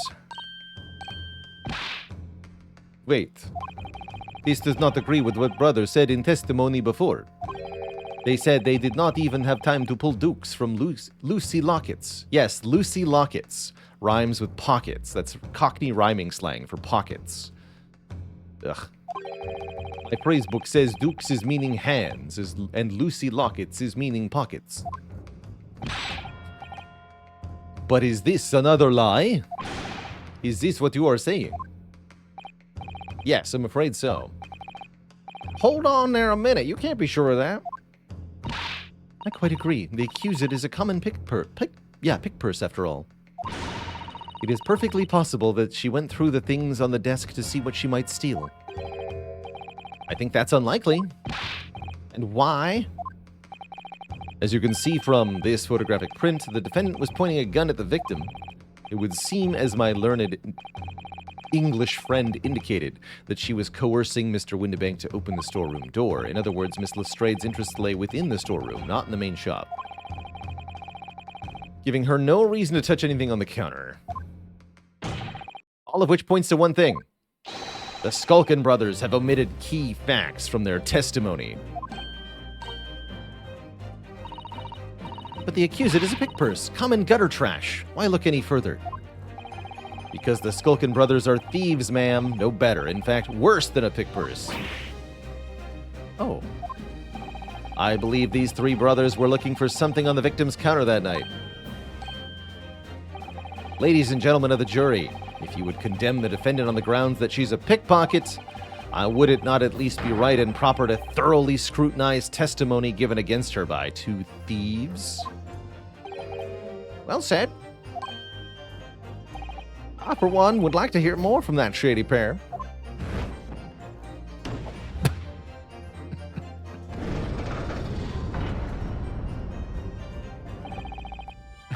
Can you all see now? I think you'll find stereoscopes aren't playthings. You've seen their extraordinary potential firsthand. That has nothing to do with the trial, sir. But I appreciate your verdict. Wholeheartedly agree. Stop. Must purchase after trial. Stop. Will return home via Regent Street. Stop.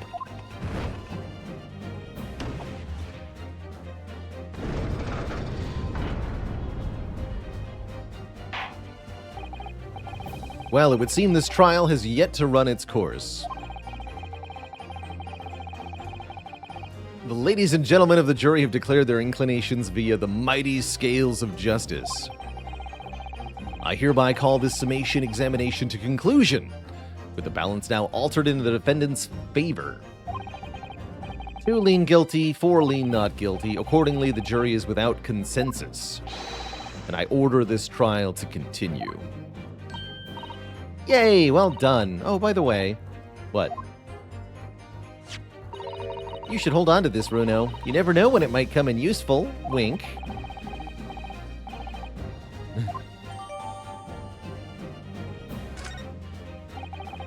Lord Van Zykes, you will instruct the witnesses that the court demands additional testimony.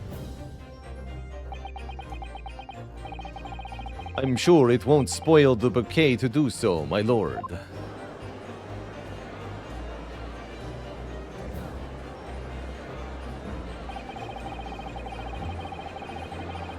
I've won myself another chance to probe that pair, about their activities that night at least. And I won't stop probing them until I've proven that Gina's innocent. Praising Ryu.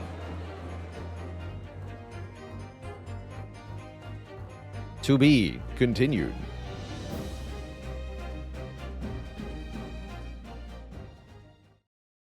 At a later date. And that date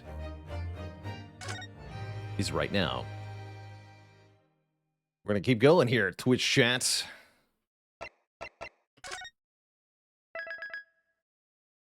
I imagine this is a 3 or maybe even 4-part trial, so we'll do one more part here today. And then try to finish it at a later time. However, before we go further into this game, I do need to take a quick break, dear Twitch chat. Gotta refill the legs, stretch the water, all that jazz, as we're about 3 hours into our broadcast now. I'm gonna leave you with some cozy music on this screen. I don't think just leaving you with the game is a good idea. Let's get some cozy Dust Force for the break time. I'll be back in just a few short minutes here. And we'll play some more Ace Attorney upon my return. Back in a bit, everybody.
All right, Twitch chat, thank you very much for hanging out there.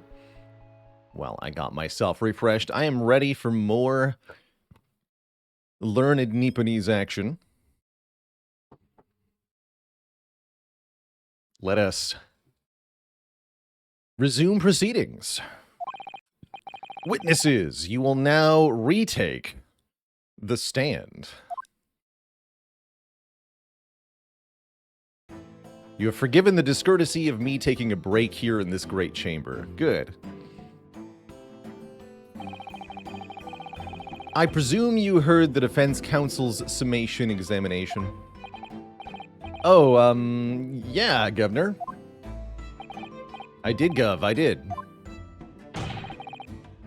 The lies begin already. Mr. and Mr. Skulkin.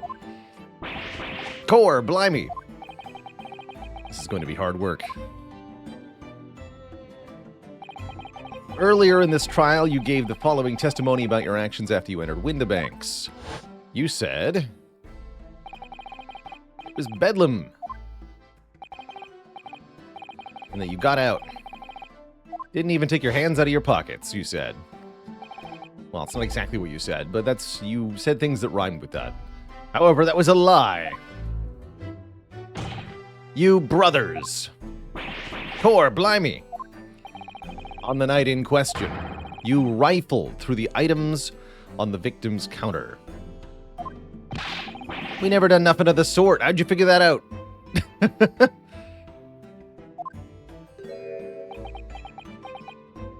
You guys got to get your reaction straight. You will now give formal testimony once again. You will tell the court precisely what happened on the night in question, and this time, you will tell the truth. Each lie that passes your lips will mean 1 liter of blood that I shall drink from you. Choose your words wisely. And that, gentleman, may deal a crushing blow to your chances of ever seeing the light of day again. For the sun, she will burn you to a crisp. A thought worth pondering, perhaps. Say no more, Gov, we hear ya. We'll blab, we'll squeak, we'll peach. Rhymes with screech. Rhymes with impeach. Illegal entry, the whole truth. We did knock a few things over, but we weren't rifling for nothing. It was when we heard the gunshot, see? Made us both jump and all that stuff went flying. Lummy, it didn't half give me a fright. We was thinking the shooter'd come out the door and get us next. We stuck everything back where we found it and scarpered. Straight into him in the black. Couldn't have shot the pawnbroker, see? We never even had a chance, did we? So you admit to the defense's accusation. You did ransack Mr. Windibank's countertop on the night in question. Not ransack, Governor. That's right, Nash. It'd be more of a pillaging. Yeah, a pillaging. Sorry. By their own admission, these brothers entered the pawnbrokery under dubious circumstances. However, they panicked and fled on hearing the gunshot, having first made good their mess. The way you say it, we hardly sound like roughs at all. Yeah, this guy talks nice. We don't, Nash, we don't. Can't he make us sound a bit more cutthroat? They don't want to be perceived as nice people. It can't be coincidence that these men showed up at Windibanks that night. No, it can't. They were told to show up and do something specific.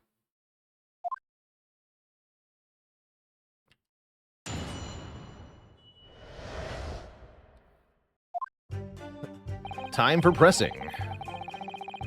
Hold it! Hold it. If that's the case, why didn't you testify to that effect in the first place? Well, we ain't exactly squeaky clean, are we? We ain't, Nash, we ain't. If we admitted to something like that, people would think we was up to no good. Well said, Ringo, me old China. We'd only land ourselves in even more trouble. And in fact, now, as a result of lying in your previous testimony, you are in more trouble.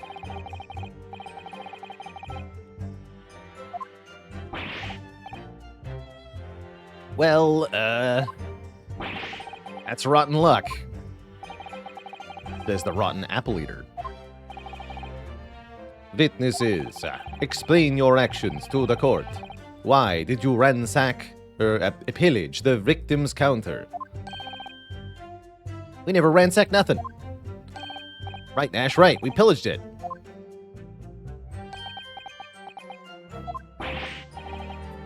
Sorry. It was when we heard the gunshots. He made us both jump. Hold it! He's gonna smack them? No, I think he's going to drink their blood. What you're saying is, the sound of the gunshot shocked you so much, you knocked all those things off the counter. Well, one of us that much, yeah. This bag of nerves needs to learn to keep his shirt on. Look, it was loud, alright? Blimey, me dead granny would have woken up with that bang. Big bruv here screamed like a bloomin' baby and fell over on the counter. He knocked over a load of books, a candlestick, and some skull. Got tangled in some marionette, what knocked over a picture frame, what knocked them scales on the floor. Really mastered working quietly then. What a racket. My granny would have been scared back into her grave at a clatter like that. So in short, the gunshot took you by surprise. And then some. I mean, it was quiet as a mouse, and then BAM! Wait.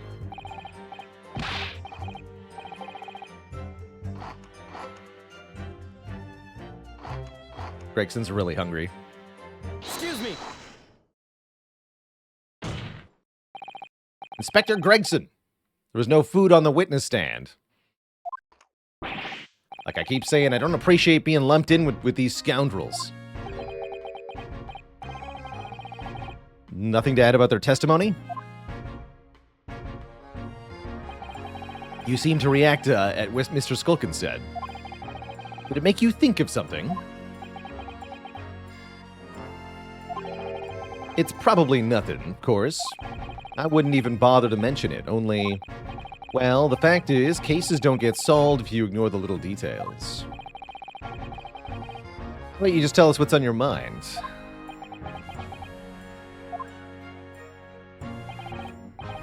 As you know, we brought these fellas into the yard for questioning last night. And the statement they gave then told a slightly different story to what they're saying now.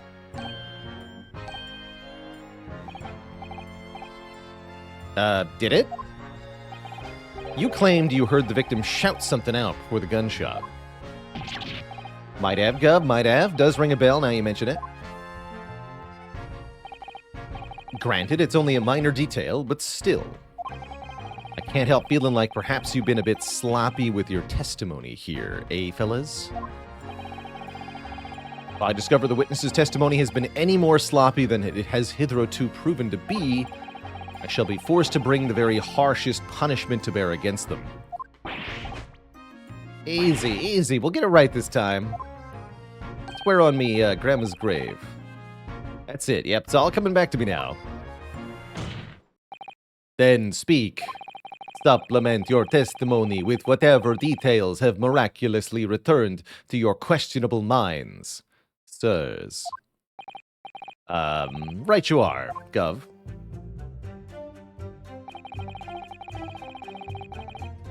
Just before the gunshot, we heard a voice yelling out, "Give me that gun!" Wait, who said that? Bloke what owned the place was holding a gun, so he should have just fired instead of yelling at the girl. Hold it!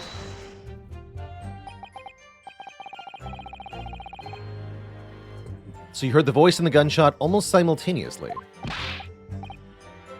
We did, Gov, we did. Although, I suppose if you're being honest, we heard a kinda wavering voice before the yelling all. If you don't want to get shot, give me that gun. Bam. Kind of thing.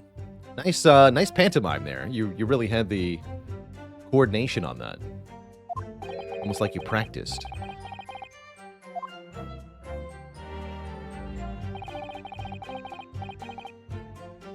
And where were the voices coming from? From the other side of the door, behind the counter it was. From the storeroom, where the victim was found dead. And the voice you heard, it was that of the victim, Mr. Windebank. On me, dead Granny's life. Of course it was. On his Granny's life. Of course it was. So that would mean that you both knew Mr. Windebank and the sound of his voice. So it would mean what? What, Nash? What? Any ideas? Yes, counsel, indeed it would. No. We didn't know the geezer.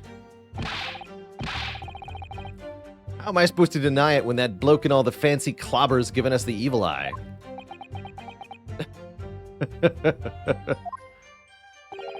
If you value your lives, you will ensure your testimony is accurate and true. On me Granny's life it is. On his Granny's life it must be. It's a good job his Granny's dead. Hey there, in chat we got a cutie alert. Let me see some waffles in chat. Novo Mastodonte has ascended. Is that French for new mastodon? New elephant?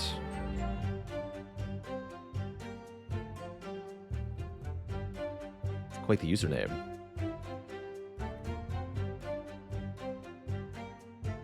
All you've ever wanted in life. Or new juggernaut. Elephants are juggernauts. I'm gonna go with that.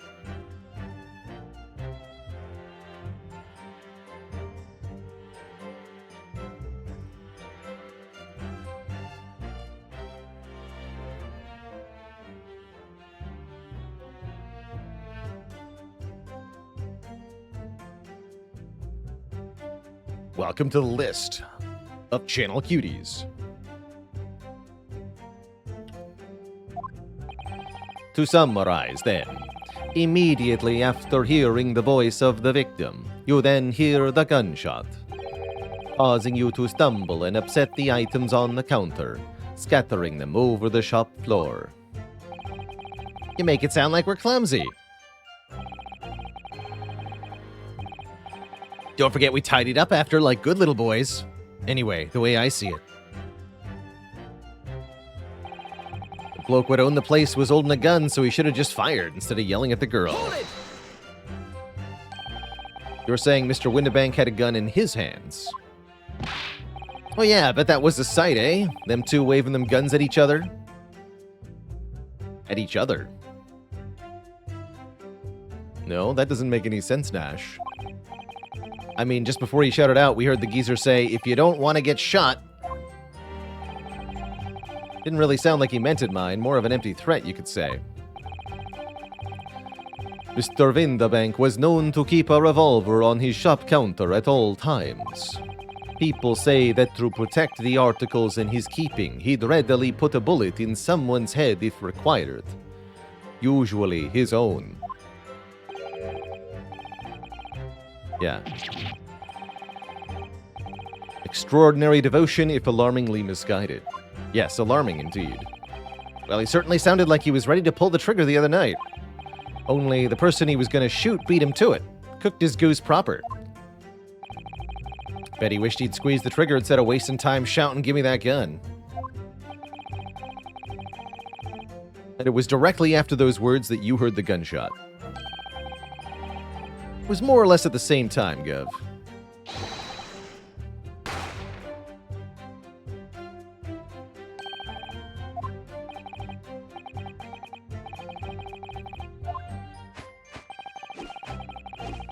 Then we heard the sound of someone hitting the deck.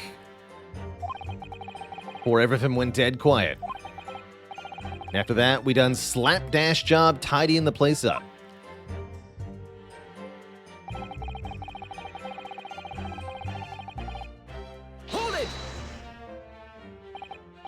So, you didn't try to open the storeroom door. Not in your life. It went deathly quiet after that, it did. Put the wind right up me. But anyway, the door was locked, weren't it?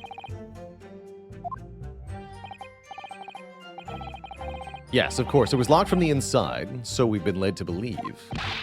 It was, Gov, it was, from the inside. Right, so we had no way of knowing what was going on in there, did we? Unless there was some other way to get a view of the inside of the storeroom. Like through the keyhole or a spy hole. Elaborate system of mirrors. Don't ring no bells, don't ring no lights. We had to cut and run before we noticed anything like that. We're still cutting our teeth in this game, see, but one day we'll really cut the mustard. Gregson. Please cut it out. But as we know, behind that door was the victim's lifeless body, with the accused not 2 feet away. Unfortunately. Gina was in there unconscious with the gun in her hand. To confirm, would it be correct to say that neither of you set foot inside the storeroom? That's right, Gov, that's right. Couldn't have, even if we wanted to.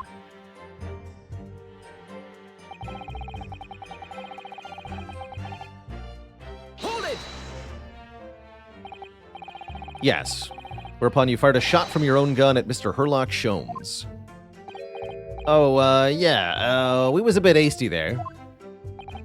We was, Nash, we was. Truth be told, I was already shaking like a leaf when you lot turned up. You're shaking like a leaf? Don't put a loaded gun in your hand. Good advice, miss, good advice. Truth be told, my mind went totally blank. Or your mind goes totally blank, make sure you don't have a loaded gun in your hand. Mental note made, miss, mental note made. After that, we legged it down the street, but apparently we looked too dodgy in the coppers or summit, so they clapped us the darbies. Something, something. And after you'd been handcuffed, the police found this revolver in your possession, correct? Yeah. But listen, that proves it done it, eh? Couldn't have shot the pawnbroker, see? We never even had a chance. Hold it! And why should we believe that? Eh, what? Well, 'cause it's true, innit? Place was totally empty when we went in. At that time, the victim was already in the storeroom, having been forced to open the door by the accused, who had a gun to his head. In other words, on the night in question, these 2 witnesses never even laid eyes on the proprietor of the pawnbrokery, Mr. Windebank. Correct? You got it, mister. Down to a T. Just like we practiced. So the Skulkin brothers never actually encountered Mr. Windebank. Is that really true, I wonder?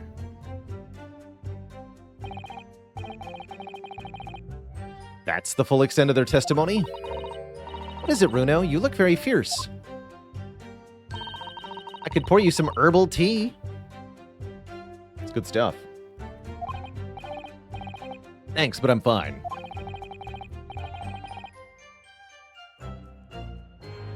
Being such a logical thinker, you'll probably laugh.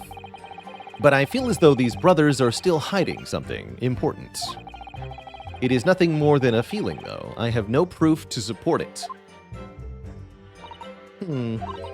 Well, feelings can be very logical at times. Huh? People's expressions, the movement of their eyes, the words they choose. You can take all that in and your brain will quietly analyze it to come up with a feeling like you describe. You've concluded that there's something suspicious about this testimony without knowing why, that's all. I think you should trust your instincts. Iris, thank you. Sometimes I think she's 10 years old, and I'm 5. And that she's really tall.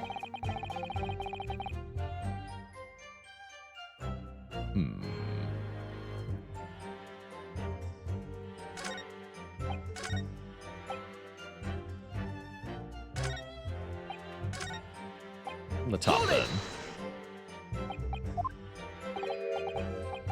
it! We ain't squeaky clean.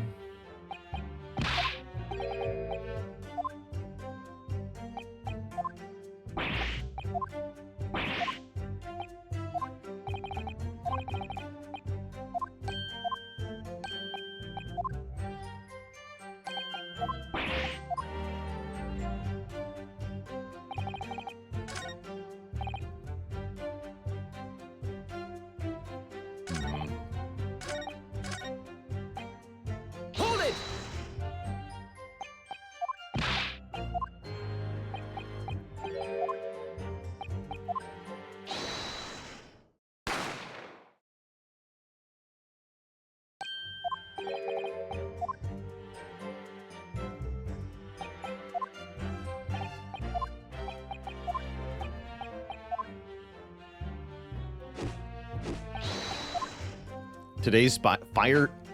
Today's fun Spire fact. The higher the ascension level, the harder it is to win. True.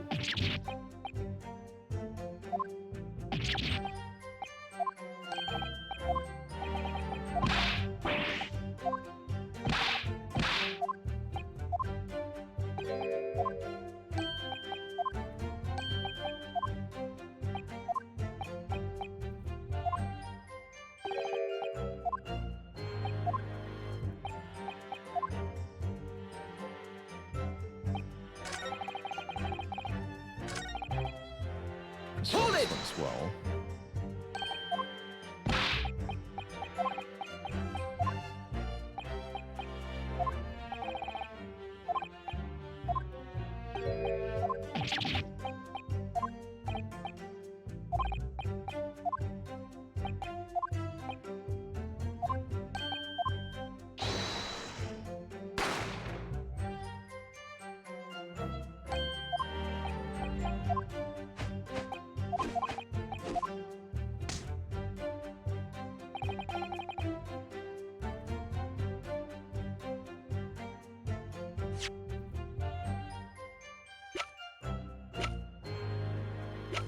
Okay, the evidence thing is full. I guess we're not going to get any more evidence at this point.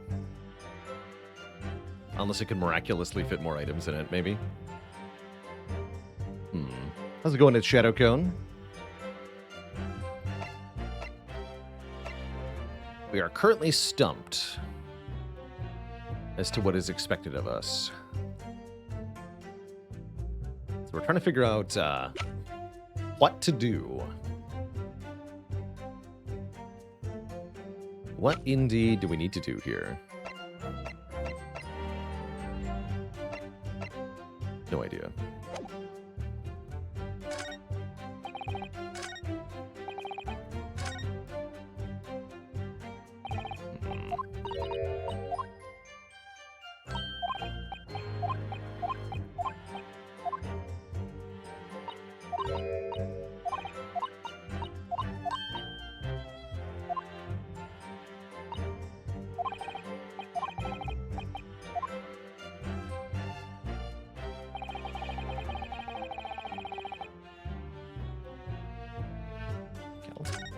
Just for the sake of completion, press the other statements. Hold it! See if anything else reappears here.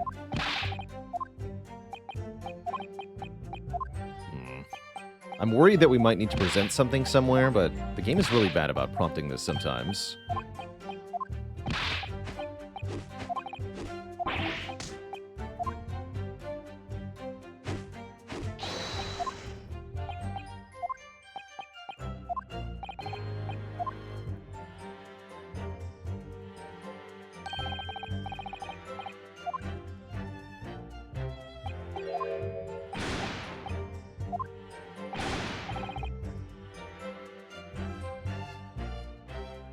He won't have anything to say if he's not, like, exclaiming. He's not directly part of the testimony either. Actually, if anybody knows what I'm expected to do here, it would be extremely helpful to have guidance at this time. Hold To it! save us all time.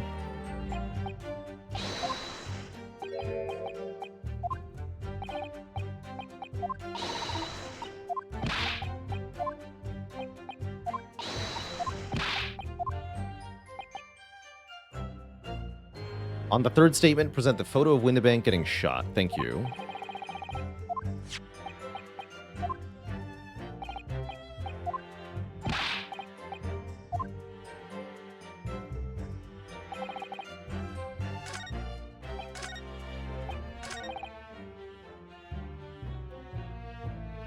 I see. So we can give direct contradiction for what he's claiming here. Objection!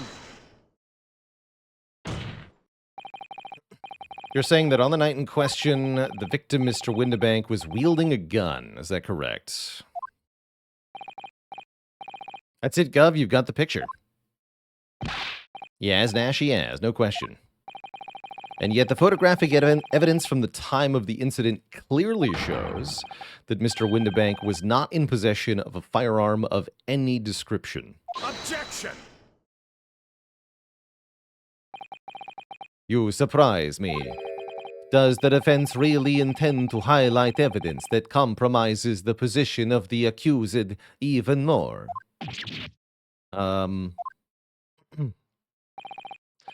Furthermore, the defense has failed to establish that the photographic print presented was taken a suitably short time prior to the victim's death. Your chronology is severely lacking, counsel. Yeah, that's right. Too right, Nash, too right. The old geezer could have been about to turn the tables on the girl, eh? Hardly likely. No, I'm afraid this won't stand as conclusive evidence. Continue with the cross-examination, counsel, and heed my earlier warning, witnesses. Skulkin's never skulkin'.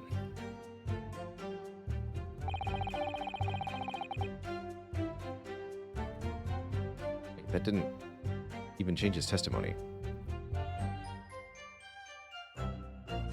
Oh, what? Yes, my chronology is lacking. So that was a response that wasn't the wrong response. Interesting. This one.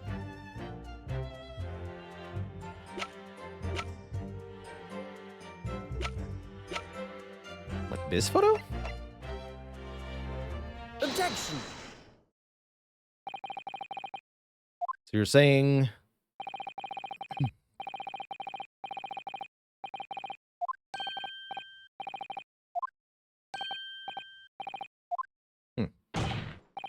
Interesting. And yet, photographic evidence obtained immediately after the incident clearly shows that Mr. Windibank was not holding a firearm. Now we've got music. Okay, that was the correct response. You what? Gordon Bennett, that ain't right. Objection! There can be no question that the victim's revolver was used in the incident. I would remind the court that Mr. Windibank's gun was found at the scene. Not only was it identified as the murder weapon, but it was found in the accused's hand. Yeah, that mole tooler used the victim's own gun to finish him off.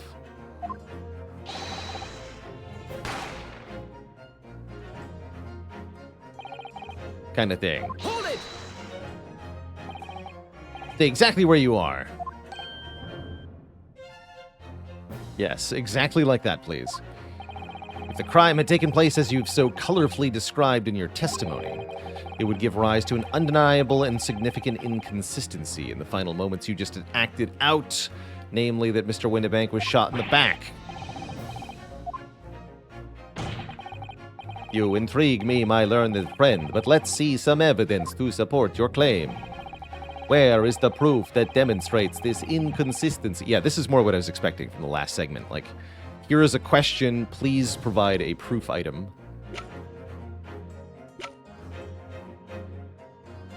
In earlier trials, I preceded this moment by trying to present the proof they were about to ask for, but it was rejected because the evidence was not being presented when the time was right.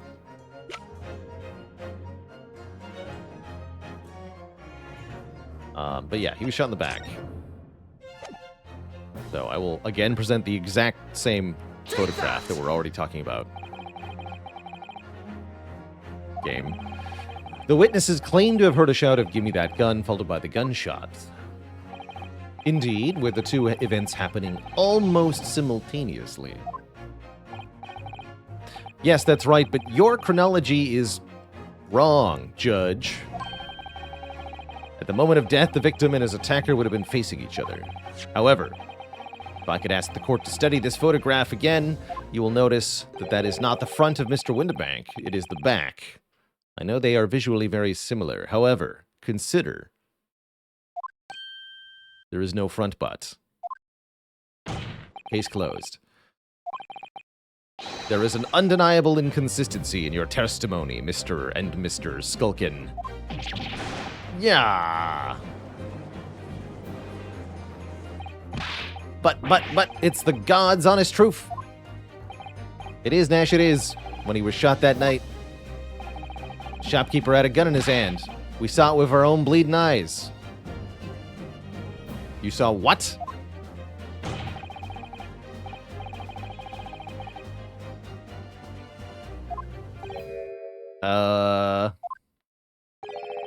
Something like that might have slipped out. Ladies and gentlemen, you have all just heard the admission by these two witnesses that on the night in question they saw with their own eyes the victim wielding a gun.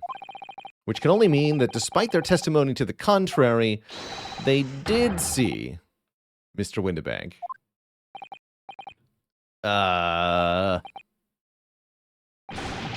Crap.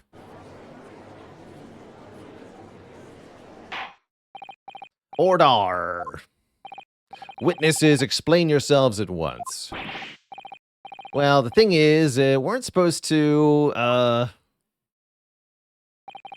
It would seem that my previous warning fell on deaf ears. I made it quite clear that false witness would be the death of you. And he shot them dead in the courtroom. Am I to understand that you replaced the untruths of your original testimony with more untruths? Ever so sorry, Governor. Truth is, we, Cut it out, Nash. Cut it out. If we blab now, you know what it'll do to us.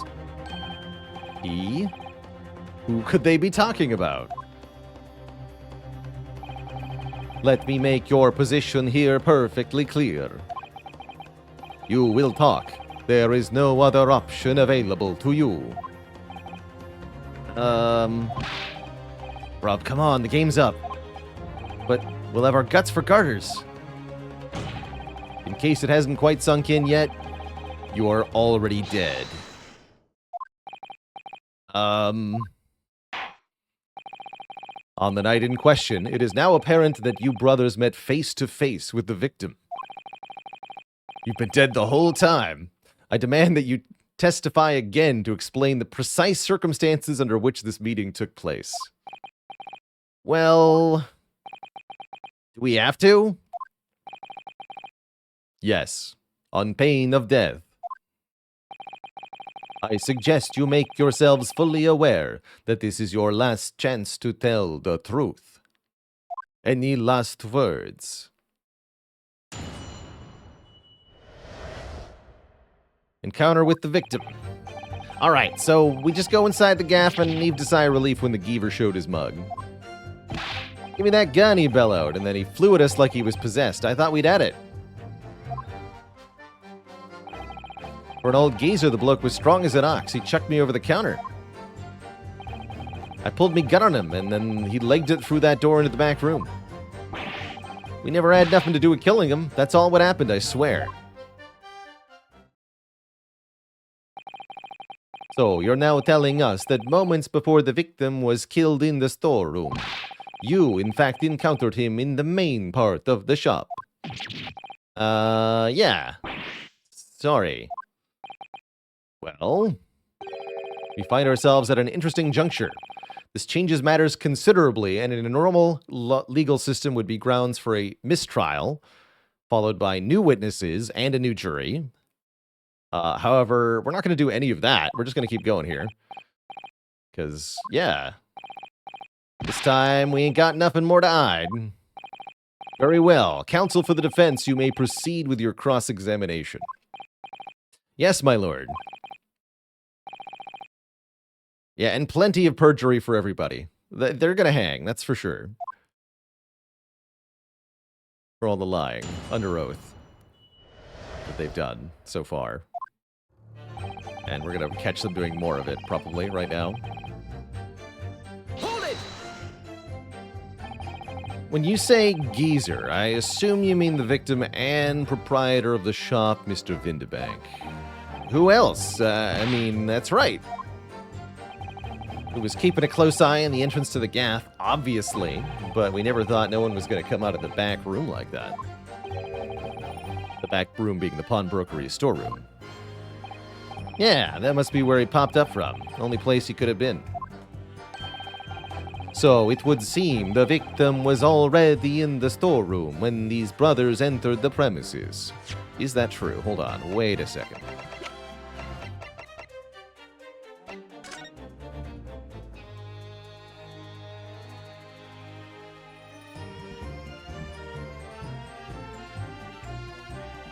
What is this? Is that a floor hatch or like just a pad or something? That's what I definitely interpreted that, as a floor hatch. Anyway. Which means Ginny must have been in there at that point as well. That doesn't make sense, does it? Oh, it's the stool, okay. If Gina had threatened Mr. Windebank into the storeroom with her at gunpoint, then why would he have emerged from the same room all alone when the brothers arrived? I don't know. Did you see the accused at that time? What, that mall tooler? Couldn't tell you. No way, Cobber, we had bigger fish to fry. I mean, the old geezer just lost it.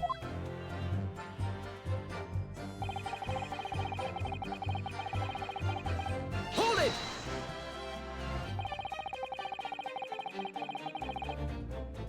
So you mentioned that Mr. Windebank shouted these words in your previous testimony, too. However, you claimed you heard him yelling them at the other side of the storeroom door. Did we? But the truth is, he was shouting those words at you, wasn't he? Well, yeah. Was the victim Mr. Windebank wielding a gun at the time? Was he ever? Blimey lummy, a great ugly barrel he had, pointed straight at me frontispiece.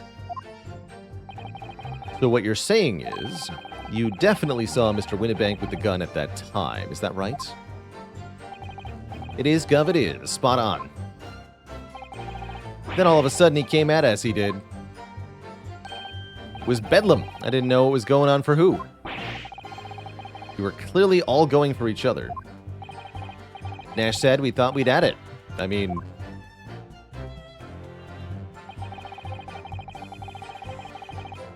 Hold it! Yes, I noticed that you mentioned the counter in your previous testimony, too. Well, yeah, of course we did. He knocked over a load of books, a candlestick, and some skull whatnot. I got tangled in some marionette, what knocked over a picture frame, what knocked them scales on the floor.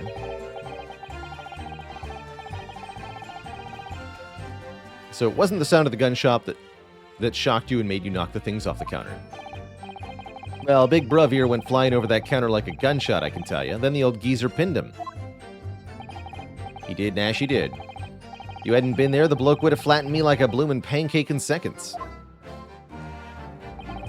At the time in question, the alarm was raised at the local police station via a secret cable from the pawnbrokery. There is a button under the counter used to activate it, which was presumably pressed by the victim. That's right, when the brothers fled the scene and back onto the street, they ran straight into the arriving police, didn't they? Poor Mr. Windebank, he did everything he could to protect his shop. I pulled me gun on him and he legged it through that door into the back room. Hold it! Were you intending to shoot Mr. Windebank? No, never. I was just, threatening to shoot him. Looking out for me, bruv, weren't I? He was being flattened, don't forget. by a man whose shop was being burgled by you. And then the man fled into the storeroom when you pointed your gun at him. Is that it? Yeah, that's it. He shoved me away, ran off through that door, and shut himself in. And somebody else shot him. Something doesn't seem right about that. I wonder why Mr. Windibank ran away into the storeroom. According to what everyone's saying, Ginny was in there waiting for him with a gun. Gina allegedly used Mr. Windibank's gun to threaten him and force him to open the storeroom door. In which case, how did the gun end up back in Mr. Windibank's hand, and why did he go back into the storeroom? This inconsistency could be significant. I should make a little mental note of it. Look, point is, me and me bruv here. That's right, Nash, that's right, me and me bruv here. We never had nothing to do with killing him. That's what happened, I swear. Oops, I didn't press that last statement. So that's all these brothers are willing to reveal at this time, is it? They're still hiding something, don't you think? I'm sure of it. And not just a minor detail, either. It's almost certainly because of these two that poor Mr. Windibank was killed. We can't let them get away with it, Bruno. I'll kill them myself if we're not committing them. Uh-oh. You should put the gun away, Iris. But I get the feeling that there's even less evidence at my disposal this time to prove they did it. And therefore, less wrong things to guess on. Era Ints, thanks for the Prime sub in 2 months. 2 is equal to 2 factorial. That's true.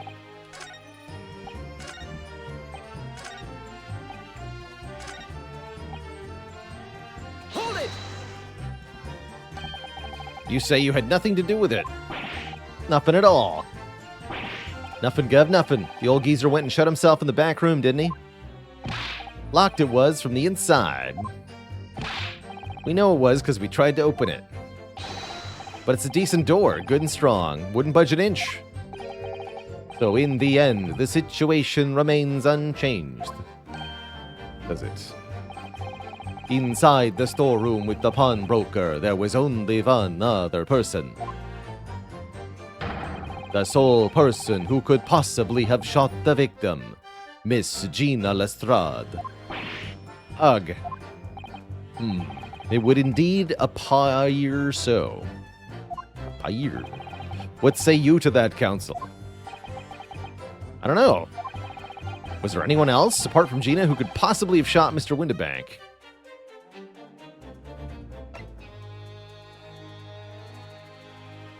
Yes. Mr. and Mr. Skulkin. What? What's that look for? From the moment you admitted you'd encountered the victim face-to-face that night. The course of this trial changed completely. It did? What is your point, my learned friend?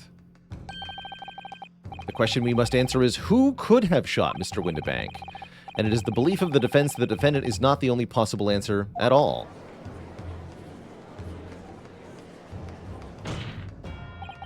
You have my attention. In that case, let us return to this plan of the premises. The victim was killed in the storeroom, which was locked from the inside. As we keep harping on, those are the facts. So pray, what other possible answer to the question of who shot the man could there be? Counsel, you must now provide answers to the court in respect for 2 conundrums. 2, my lord. Twice as many chances to be right. Namely, from what location did the culprit shoot the victim? And furthermore, where was the victim at the time? Understood, my lord. Are you all right, Bruno? I'm not entirely sure, but there's one thing I am sure. If I can prove there's a credible new alternative to what happened, It would change Gina's prospects bigly. So now, time for some clarity. Show the court on this plan to the answers to the questions passed by his lordship.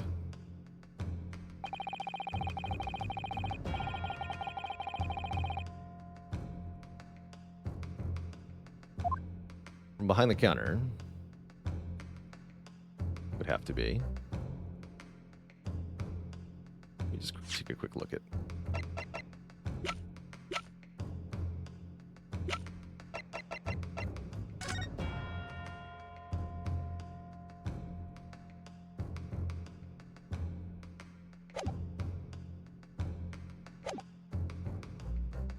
Yeah, what about like here? Take that! Defense believes the culprit could have shot the victim from this location here. And in answer to the second question,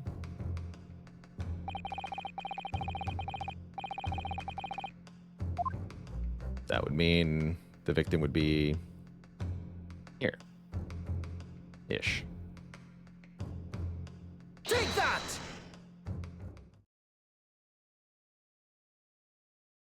I have no idea what I'm doing. The culprit shot the victim from outside the storeroom. Hopefully he won't catch on that I'm making this up as I go. Continue. Mr. Winnebank died instantly from a bullet wound in his back, though he couldn't have made it far after getting shot. Looking at the stain of blood on the storeroom floor, it doesn't appear his body was moved after death, which tells us he was almost certainly shot while he was in the storeroom. However, the crucial point is, where was the shooter when the fatal bullet was fired? So you're adamant the shot was fired from outside the storeroom? Well, according to the Skulkin brothers' earlier testimony,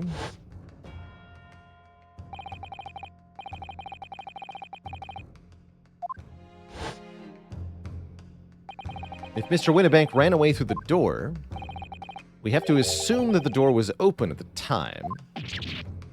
How do you know that for sure? Shut up, Judge. Yeah, it was at precisely that moment when the victim was fleeing for his life. These brothers had the perfect opportunity to shoot him in the back. Yeah! Have I said when I would guess Spire 2 will be released? Now, we'll hear more about it in Q1. I don't have any expectations other than at some point in the year. It certainly could be delayed by things. You know, anything can happen between now and then, right? Like one of the developers could be hit by a bus, as they say. So you really can't be sure of these things. But my guess would be, you know, midway through the year, probably, possibly towards the later end, as they decide they need to polish it more before it releases to early access. It's definitely up to how much they want to work on it beforehand, if they feel it's ready or not. And they could even delay it to 2025 or later if they don't feel it's ready. Happened many times in gaming. Come to think of it, do you remember what the prosecutor said at the start of the trial?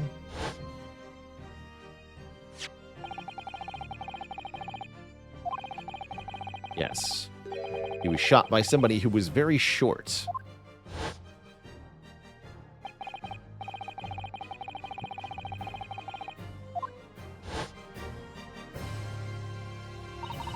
Poor man. Shot by a shorty. Of course. He would have been leaning forward as he was running away. So even if the bullet was fired horizontally, it would still have entered his body on an upward trajectory. Oh, that's not what I thought we were going with. I thought we were doing the short guy did it. We have a clear short person culprit. Objection! I'm sure my learned friend can't have forgotten that the storeroom door was found closed and locked from the inside. You claim the victim was shot as he fled into the room. Do you also claim his corpse was dexterous enough to turn the key in the lock? Yes. Yes, I do. Wait, no, actually, what if somebody else locked the door? It's even better. Yes, there was someone else who could have locked the door. Is that so? Very well then, counsel. Present your hypothesis to the court. In the scenario just described, the defense's assertion is that the victim was shot from outside the storeroom. In which case, who shut and locked the storeroom door from the inside? Well, there's very obviously only one person it could have been. And that person is Lord Van Zykes himself, was there at the scene of the crime. You did it. Actually, wait. You know what? I need to see what his response is to this, if I accuse him. It was you! Obviously, that person could only have been... Just a moment, Bruno. What? I'm just about to point dramatically at the prosecution and unveil an amazing revelation. Sorry, but just before you do, maybe you should take a deep breath and think things through one more time. The storeroom was locked from the inside, so whoever locked it must have been inside too, right? He's a vampire. He can turn into mist. He could have done it. Don't steal my thunder, Iris. Only one other person, huh? You're out of time, I'm afraid. Perjury for you. You must be penalized. Yeah, how come there's not like an hourglass ticking in real-life court cases where the judge awards penalty points every time the lawyer goes over their time? Yeah, there's a time limit? Nobody told me that. All right, that was great. Okay, so obviously Iris is our presenter here. 10 points from Gryffindor. Obviously, the person who locked the door was the only other person inside the storeroom at the time. The defendant, Miss Gina Lestrade. Objection! That's absurd. You're suggesting the accused deliberately engineered the sealed room? For what possible reason? Such actions would only serve to tighten the noose around her neck. I'm inclined to agree. Well, counsel? Yeah, to not get shot. You just saw a man die in front of her. There are two men outside with a gun, or guns. You would close and lock that door. Half-baked notions have no place in my courtroom, counsel. Remember that, please. But of course Ginny would have locked the door. It almost goes without saying, doesn't it? Yeah, Iris understands, as a small child, why you would want to lock that door. Because it's freaking scary, man. Well, if I was Ginny in that situation, I know I would have locked the door as quickly as I could. I mean, those two burglars had just fired a gun in her direction, hadn't they? Oh, yeah. Oh, yeah. Before the two brothers arrived, Miss Lestrade and Mr. Windibank were in the storeroom together. Now, I don't know what went on between them at that time, but at some point, Mr. Windibank must have heard the intruders breaking into his shop and left the storeroom. Intruders, eh? That's sus, bruv. If your theory is correct, that would leave the accuser alone in the storeroom. With a corpse, yes. Then, probably only moments later, the victim fled back through the storeroom door, hoping to escape danger.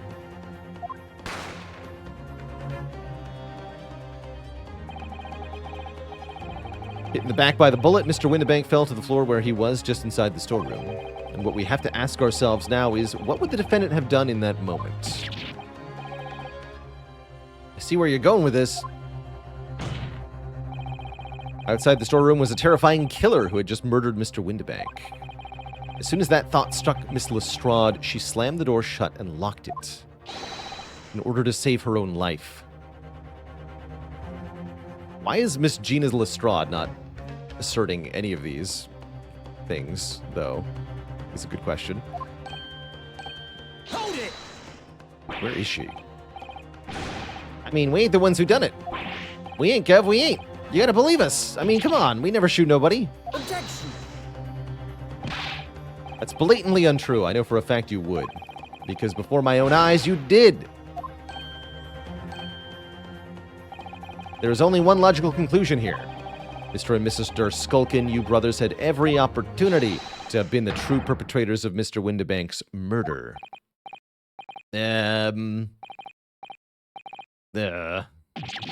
Ah!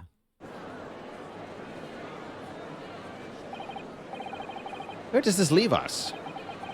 You mean to say it wasn't the pickpocket who shot the pawnbroker? I can't remember if I left that scalpel in him. It was amazing, Runo. All the members of the jury seem to be firmly on your side now, except for the old man. He seems a little lost. No, first time ever, and probably the last... ... Well, I think you've done it. Surely they'll have to give you a verdict if not...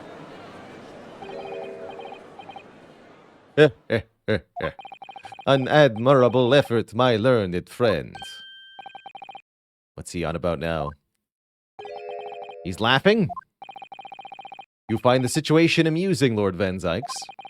I myself find the defense's argument most persuasive. I dare say. Such chicanery is the bread and butter of the street performers in your provincial little island eastern nation. But such blatantly malicious conjuring tricks amount to nothing more than inexcusable pettifoggery here. Did he just use an SAT word on me? The hypothesis you put forward so ostensibly, credibly cannot and will not stand. Because, you see, it contains a fatal flaw. A fatal flaw? Do you mean to tell me you're unaware of your logic's failing? I say...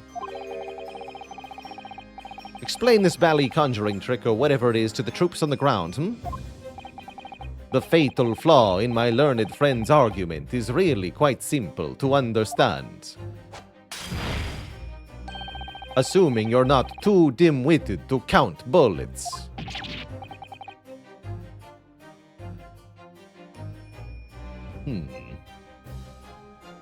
You're right, he can't have been shot by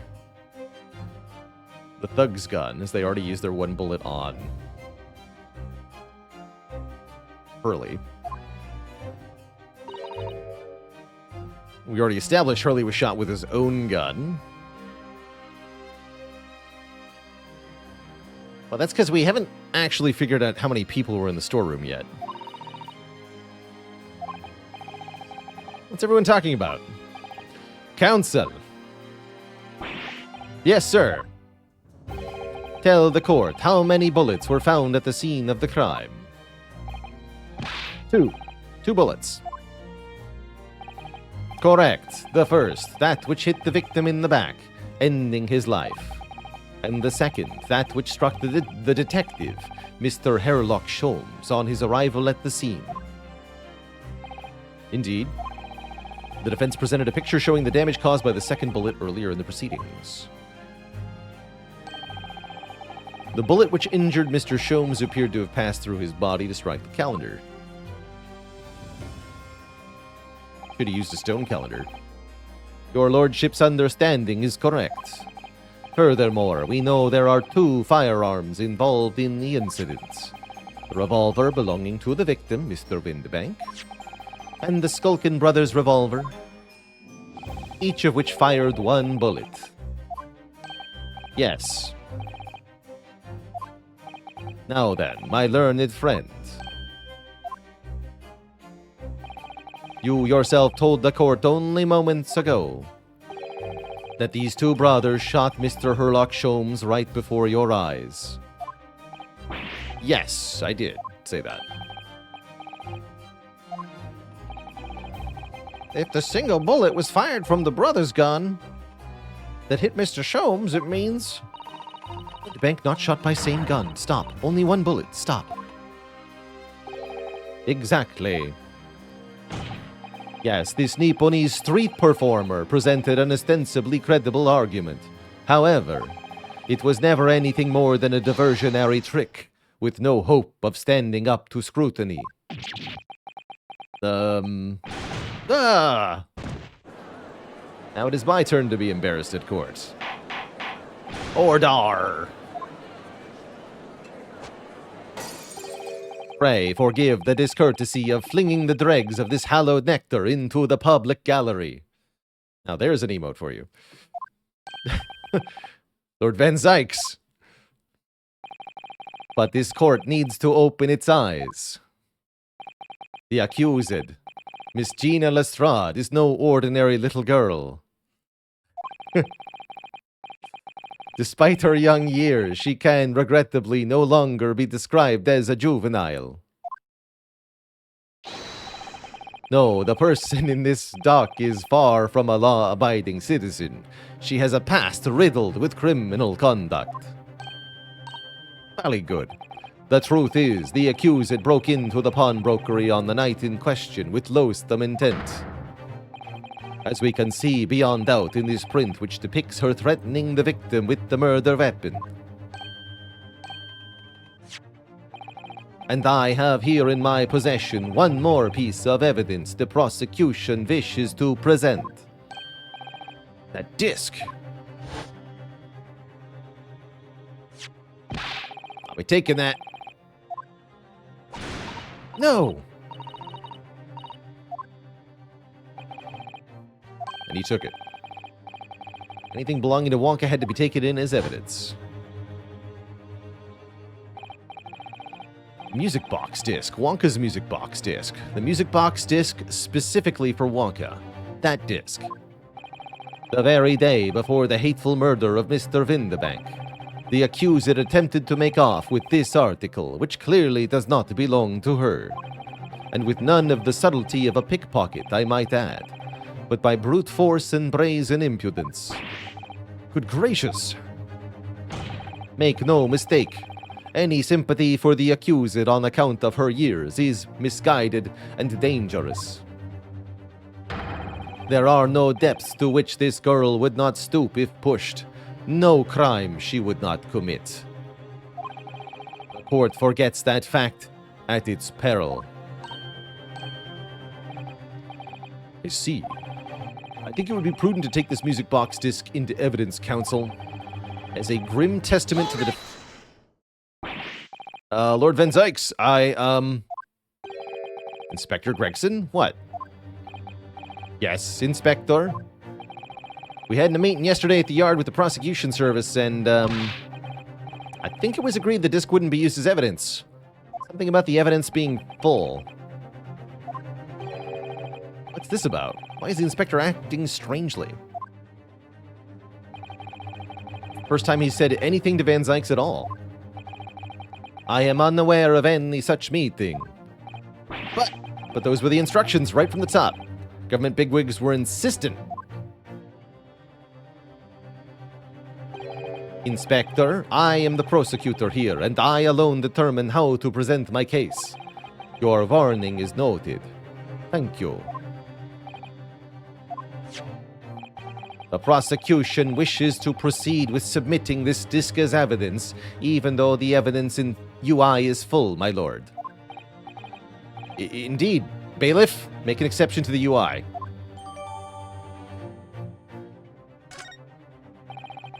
The prosecution has established the accused's motive, opportunity, and baseness of character. Oh yeah, we just did add a third page.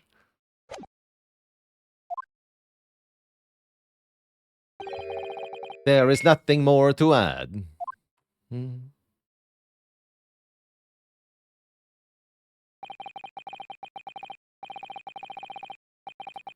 Ladies and gentlemen of the jury, I await your informed decisions and rest my case.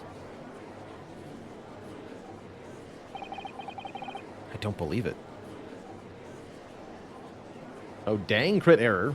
Rocketeer surrounded by chrysalids. This is a tough way to go. At least he can go out with a bang, assuming he has ammo left. I don't believe it. I had the jury on my side for once, for all of 5 minutes. Oh dear. Wasn't even for 5 minutes, Runo. My lord. Wonder if I might say something at this point. Proceed, Mr. Foreman. Been stumbling about in a bit of a fog up to now, if truth be told. But all of a sudden, the answer's bally obvious to me and my men. There's only one thing for it. Oh, not again. Very well. The court will hear from the jury.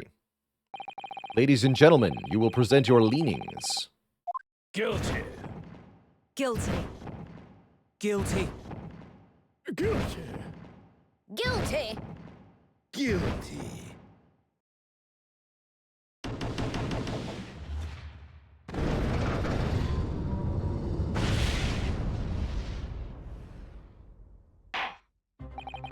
We have a consensus among the jury, it seems. And you have eliminated the impossible. Whatever remains must be the truth. That's my line. I wrote that for Hurley. Oh, how dare he use it against us? Don't worry, Iris. I don't think we're finished yet. There's still more to this case than we realize.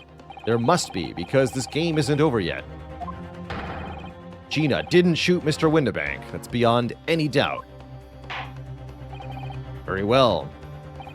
We will proceed with the second summation examination of the day. I didn't even ask for it. The judge is like, yeah, I know what you're going to do here. Play your Uno reverse card. Let's go. Mr. Foreman, are you and the other jurors ready? Yaradeb Squadron is primed and ready for action, sir. Very good. So, ladies and gentlemen of the jury, you know what to do.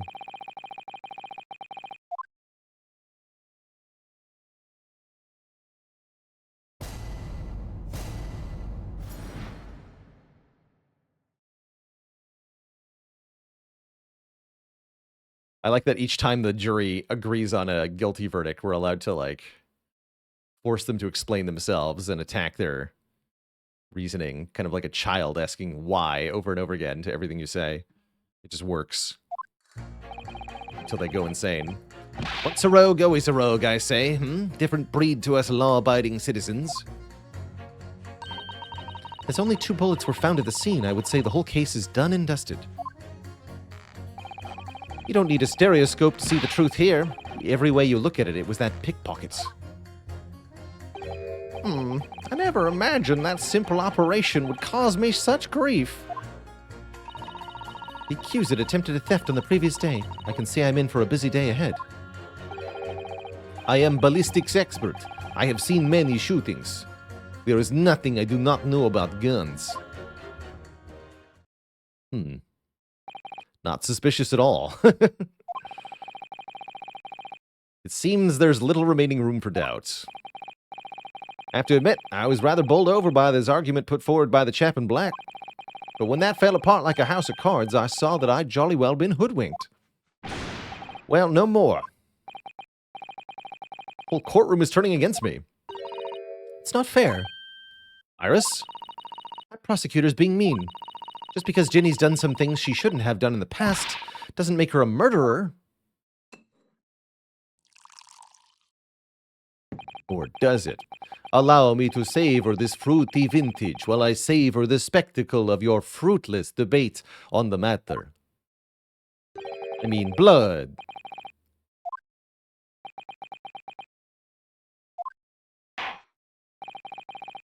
That's enough preamble. Counsel, proceed with the summation examination.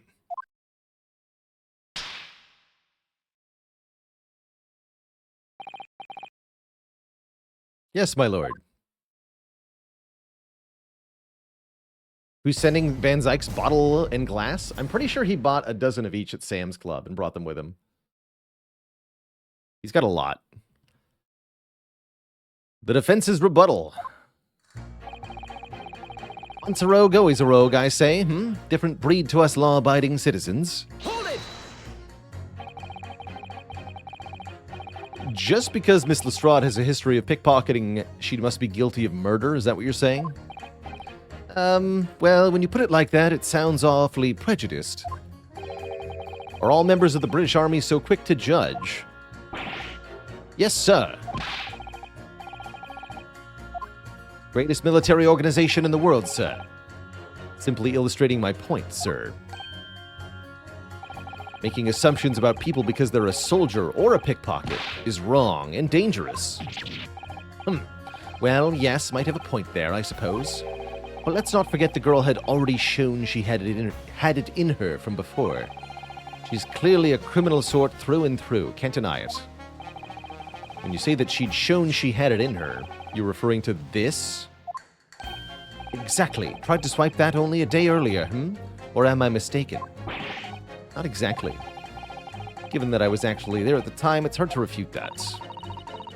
I've never actually seen the real thing. Can't wait to have a closer look at it. In the court record. Oh, yeah.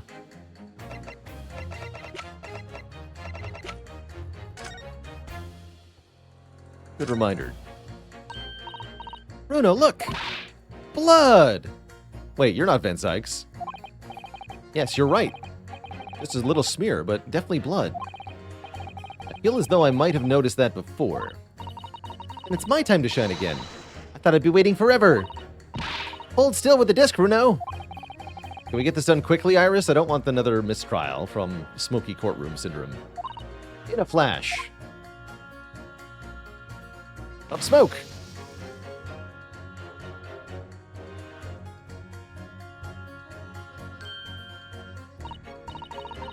Lovely bright shade again. Wait. Isn't that Hurley's blood?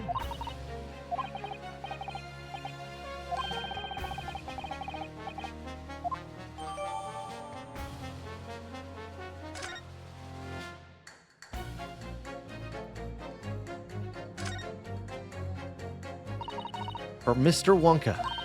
It's the man you defended in court a couple of months ago, isn't it, Bruno? Yes, or rather mistakenly defended. I wonder what his name is doing on the back of this disc. It's a question I'd love to know the answer to myself.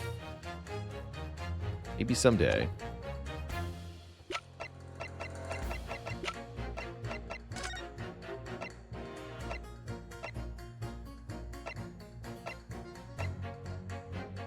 Or have we not concluded that this is Hurley's blood? It'd be weird if it wasn't.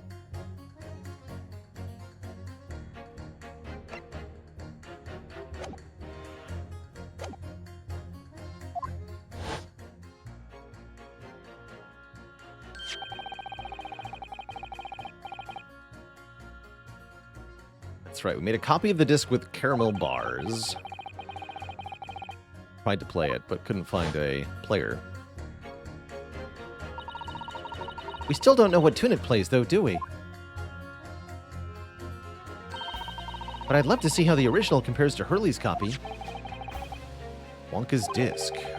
Could it be a clue somehow? Yes. Yeah, way ahead of you. Hold it! It's the number of bullets that has you convinced. Only 2 bullets were fired, and 2 guns fired haven't been examined by the police.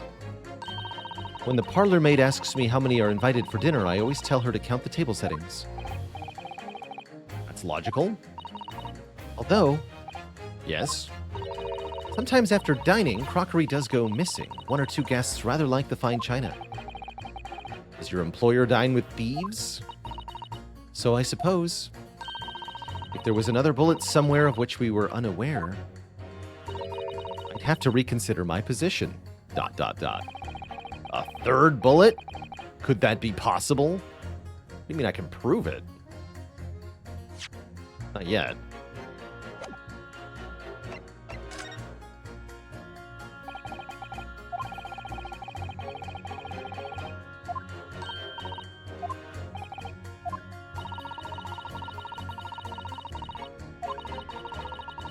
I missed a bullet while I was cleaning his lordship's office well.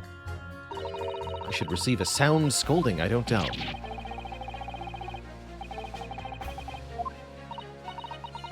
Third bullet. It would completely turn things around if there was one, wouldn't it? Do you think we might find one lying around somewhere? Yes. I do. I sure do. Hold it! So if I've understood correctly, you need 2 pictures. Wait, what? Again?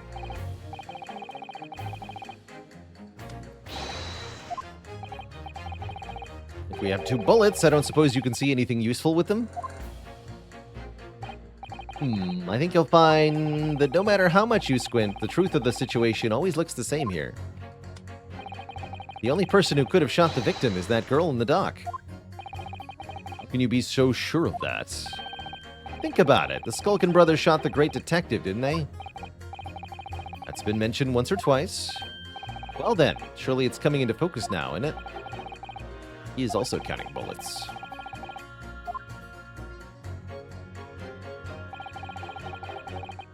Hold it! Do you have somewhere to be, mister?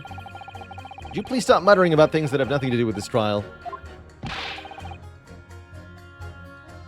mean, it kind of does. Yeah. Well, the thing is, I couldn't really say that it's nothing to do with this trial, to be honest. Yeah, that's... Huh? I mean, there's no question the man was shot, but the bullet had simply vanished from his stomach. It's quite inexplicable, don't you think?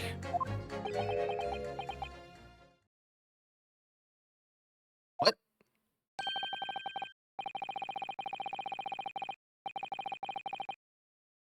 I almost don't want to ask, but the surgery you've been muttering about, you were operating on... What was the fellow's name again? Herlick? No, Herlock? Hairlock? Herlock Sholmes, by any chance? Yeah. How did you know that? Are you an oracle? It was that Hairlock fellow. What? You're the surgeon that operated on Mr. Sholmes? That's right. Using the very latest anesthesia techniques, I might add. It was a fairly major op, I can tell you. Huh. Let me see. The fellow was brought in not long after midnight, if I remember correctly.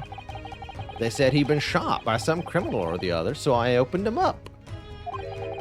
The funny thing is, I went over his insides with a fine-tooth comb. I couldn't find a bullet anywhere. So I had to throw my hands up and just stitch him back up. I hate to state the obvious, but... Yeah? Surely that's because the bullet is still at the scene of the shooting.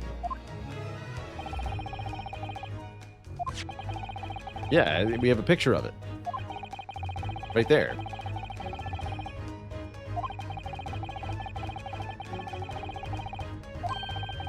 I think you'll find it's really quite simple if you just consider the problem three-dimensionally. Who do you think I am, son? Juror number 4? As soon as I saw the wound to the man's stomach, I flipped him over. Like a pancake. You saying you checked his back? Of course I did, and there wasn't a trace of injury. No sign the bullet had left the body at all. What? That's the point! The only logical conclusion was that the bullet was still in him. That's why I sliced him up. I still don't know where the bullet is. How many times do I have to say it? Can somebody explain how it happened? Can somebody solve the mystery? It's almost as much of a mystery as how this jury was put together. Well, there's our third bullet. Not exactly. We found where there needs to be a third bullet. Let's talk to you now. Hold it! What do you mean you're in for a busy day? Forgot to say, stop. Do excuse me, stop. I am a communications officer, stop. Communications officer, does that have something to do with sending telegrams? Everything from personal messages written by members of the public to the latest news in the capital. I convert all the messages into Morse code and tap it out to the entire world electronically. To the whole world? Thousands of miles of cable under the sea, stop. Worldwide communication network, stop. Information transmitted to and from all corners of globe, stop. She was getting equally worked up about radio waves before, wasn't she? I specialize in communicating information from government departments and newspaper offices. Stop. I see. I'm sure I shall have to wire the newspaper reports of today's guilty verdict later. So no sleep for me tonight, I imagine. Let's just finish the trial, shall we?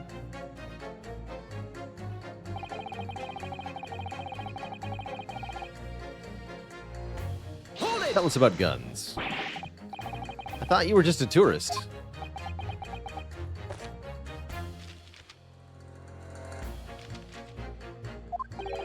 Good day. I am visiting London for sightseeing. I would like to take bus to Crystal Tower, please. There's no way he's just a visiting tourist. You're a ballistics expert. Who knew?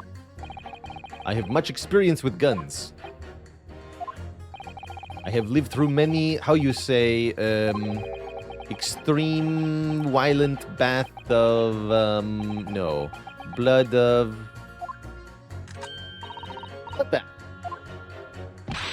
Da.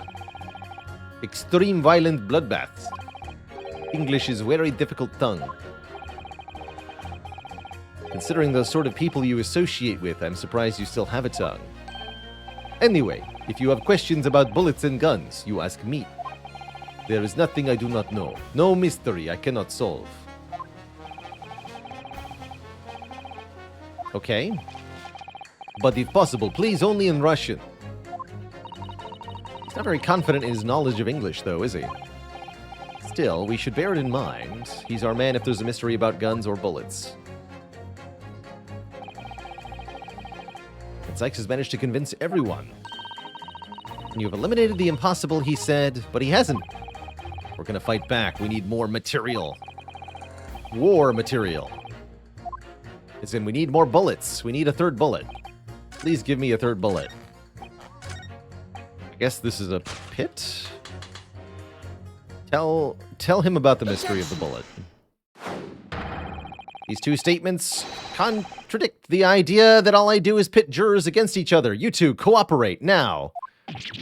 Oh, a ballistics expert. How useful. Pitting, pit. On the night in question, Mr. Sholmes was shot by one of the Skulkin brothers. But since there was no sign of an exit wound in his back, we must assume the bullet didn't pass through him. However, no bullet was found lodged in Mr. Sholmes' body either.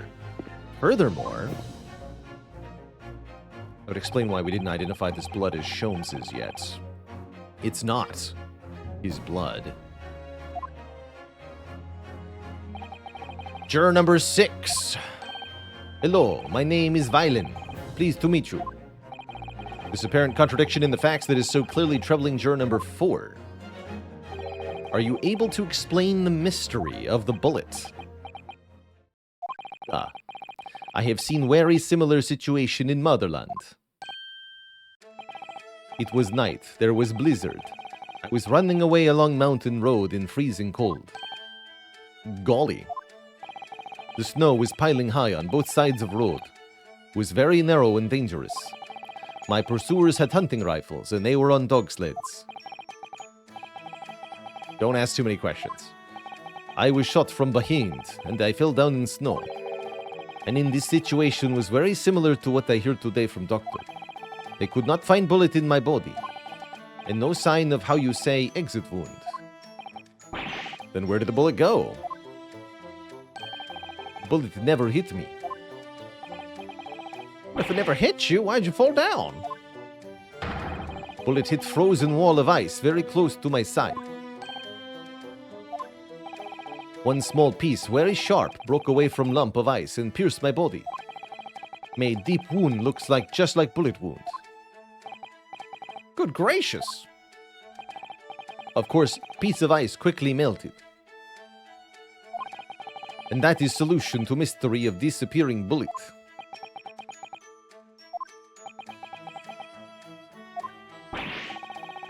But that doesn't answer my question.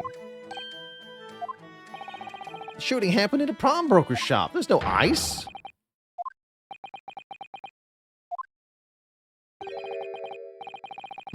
We might not be looking at exactly the same scenario here. Or no. Where was Hurley shot again?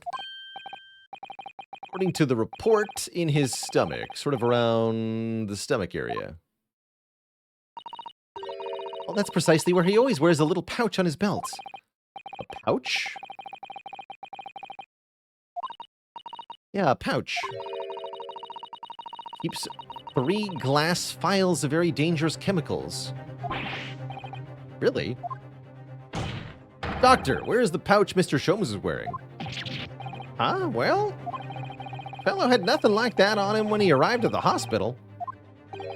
If I may, Lord Van Zykes? While I realize it is forbidden for the prosecution to interject during a summation examination, I should inform the defense that I have the pouch in question in the antechamber outside the courtroom. As I understand it, when the police arrived on the scene and found Mr. Sholmes injured, they removed the pouch in order to assess the wound. Thank goodness. I thought I was getting forgetful. Since then, it has been in my safekeeping along with all the other evidence relating to the case, which I shall present only when the time is right. I can personally vouch for the fact that it has not been touched since the incident occurred. Very well. Well, extremely unconventional during a summation examination. I must demand the prosecution present the item in question with all speed. Bring forth Mr. Herlock Sholmes's pouch.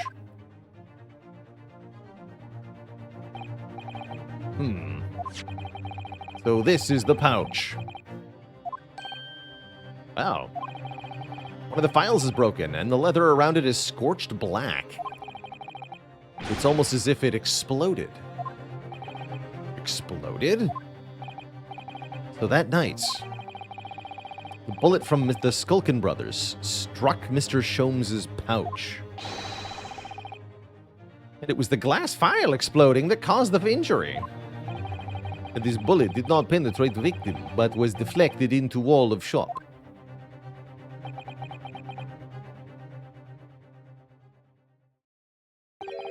A delightfully complex aroma. Well, it would appear one mystery has been solved at least. Though it has no bearing on the truth of this case. The bungling and burgling brothers shot the detective, and the accused had shot the pawnbroker. The pertinent facts of the case remain unaltered. But at least the mystery is solved. I can sleep easy tonight. Thank you, young man. Duh. Thank you very much. Glad I could help. Due to its bearing on the conundrum just solved, the court will sequester this scruffy pouch as evidence. Hurley's pouch isn't scruffy. No comment. Now, the summation examination. It would appear the defense is somewhat struggling to alter opinion. Time is almost up, defense. Can't afford to overlook anything here, Rianusk.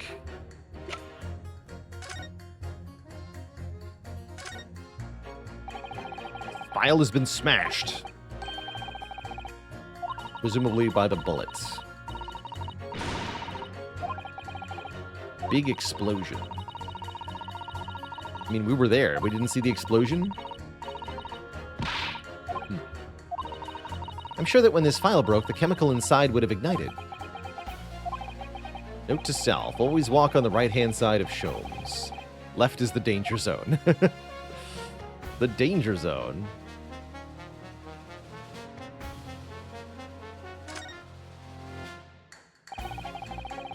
Scorched badly just here. The stamp is broken, look.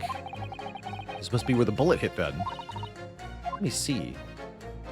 Oh, there's our third bullet. Aha.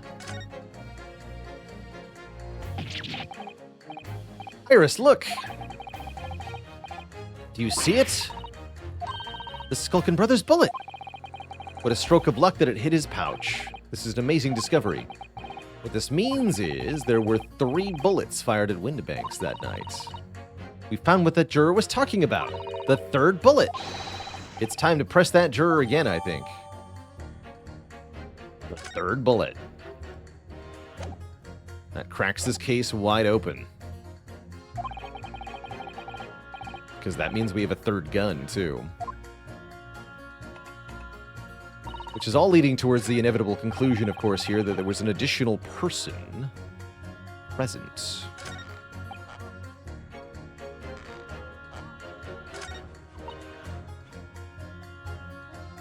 Hold it!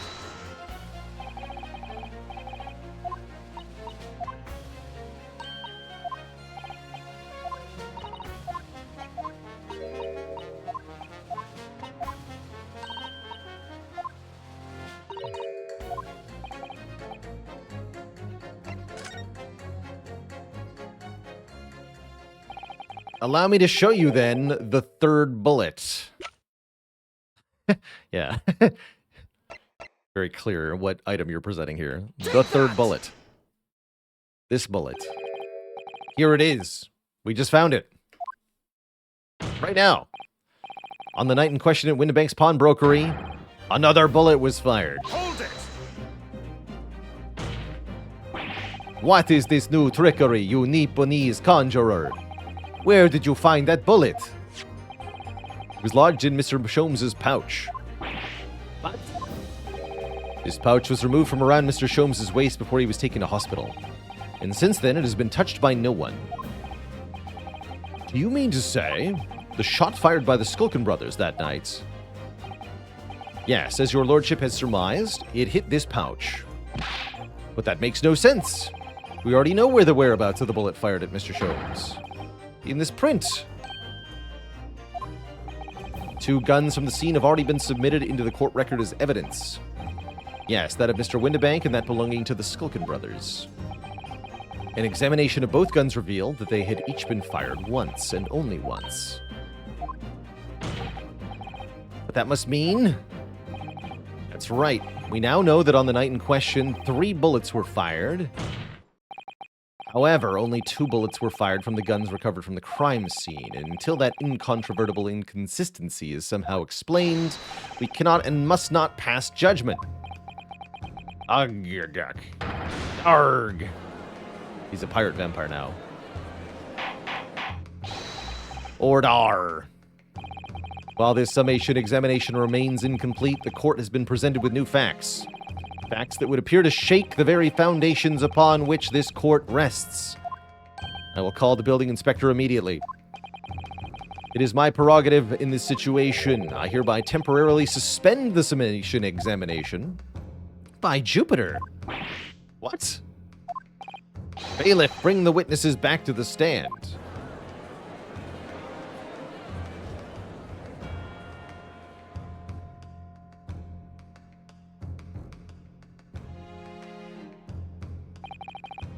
Witnesses. Governor, were you listening to proceedings while the defense carried out the summation examination? We was, Governor, we was. Perhaps we can dispense with the tedious preamble.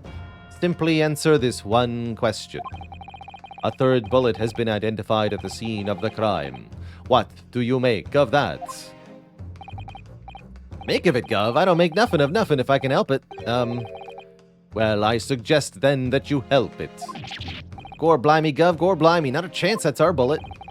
In that case, did you have an accomplice? What? Eh, what? Never. No, the Skulkin brothers work alone. Just the 2 of us. That's our trademark. How soon we forget poor Sulky.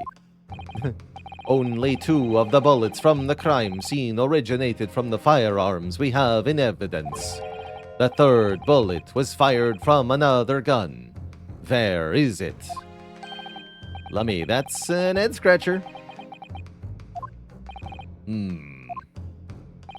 Counsel for the defense. Yes?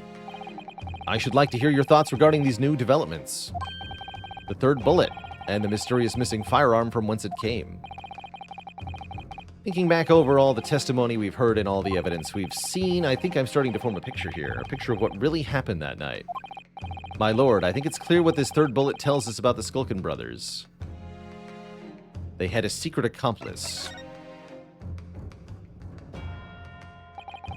On that night at Windibank's pawnbrokery, the brothers must have been working with a 3rd man. The witnesses are clearly doing their best to cover up the existence of this accomplice, but the evidence all points to the fact that there was someone else present, someone with a gun. Objection!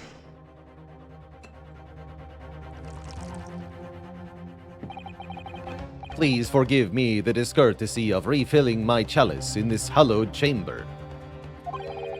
Pigswill. These protracted proceedings have already forced us to endure 2 summation examinations. Yet in all that time, there has been not a murmur of a 3rd man. If this apparently wraith-like being exists, he would have to be some sort of super-powered nocturnal creature of the night. No such thing is real.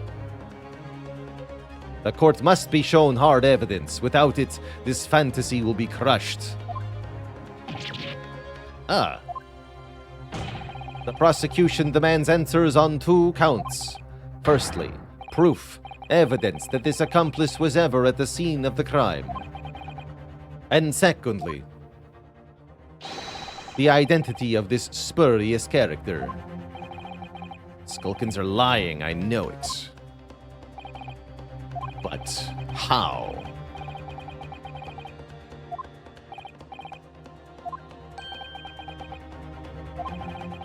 Supposed to prove the existence of this accomplice and reveal the person's identity even. In response to the prosecution's demand, my lord, the defense is unable to present answers, I'm pretty sure.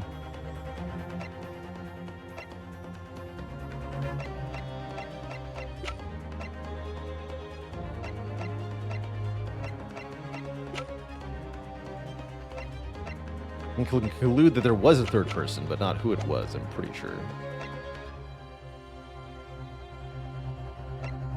But sure, I'll do your song and dance. I'm ready! The defense is ready. I believe I can provide all the answers the prosecution demands.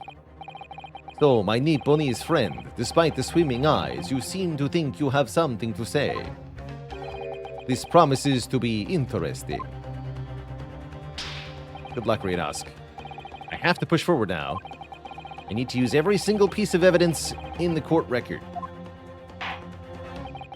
In that case, counsel, I would ask you to present the evidence without delay. On the night in question, in the moments leading up to the death of the victim, what proof have you there was a third intruder present at the scene?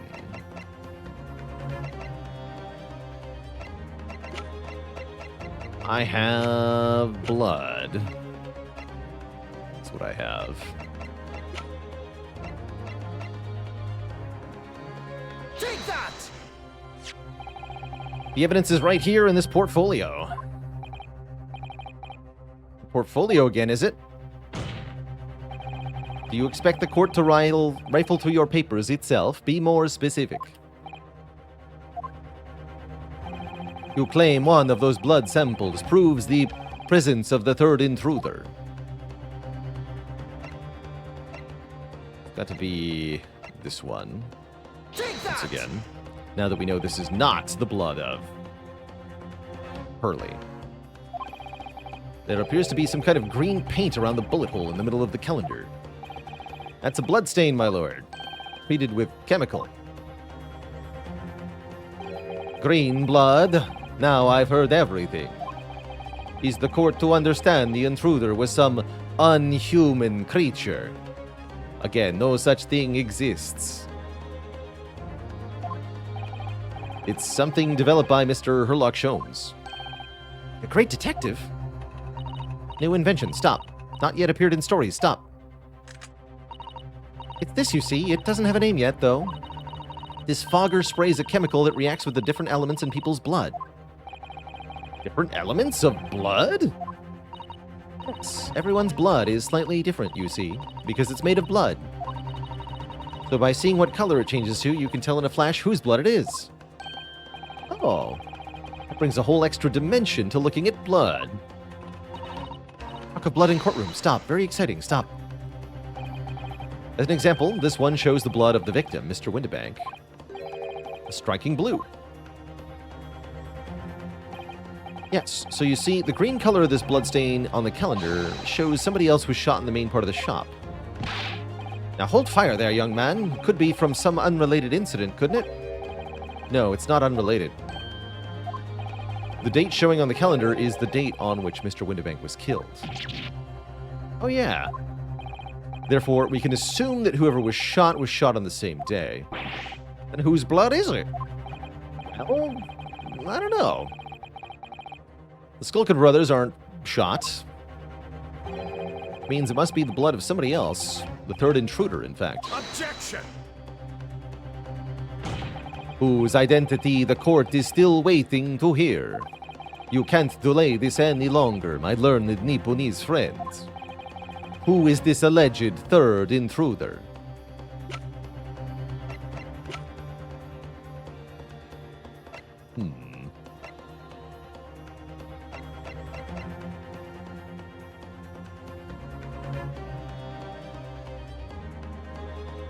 Let's try to accuse Van Zykes again.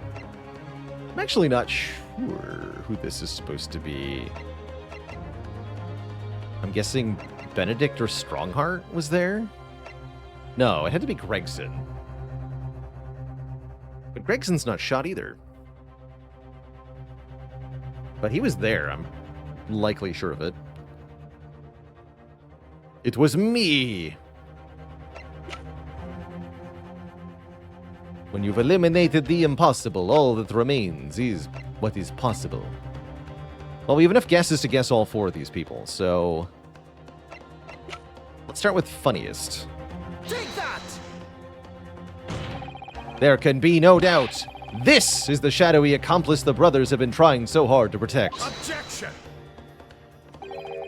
A lottery? Is that how you decide who's guilty? Hmm? In that case, the name Rionosk Nerohodo should be added to the draw. Uno reverse, my learned Nipponese friend. Arg. And I bet my lot would be drawn, too. The identity of this accomplice is our trump card, Bruno. I expect it is.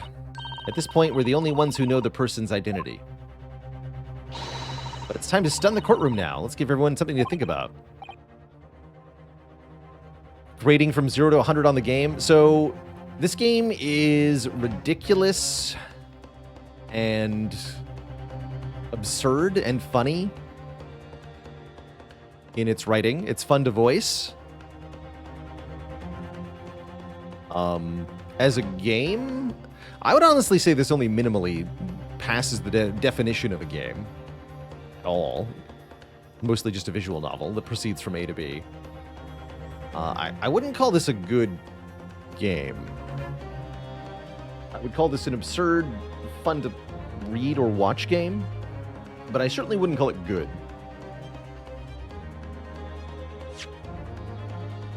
That is not the word I would use. You can't delay this any longer, my learned friends. Alright, let's try Gregsy. Take that! There can be no doubt. Objection! No, it's not him either.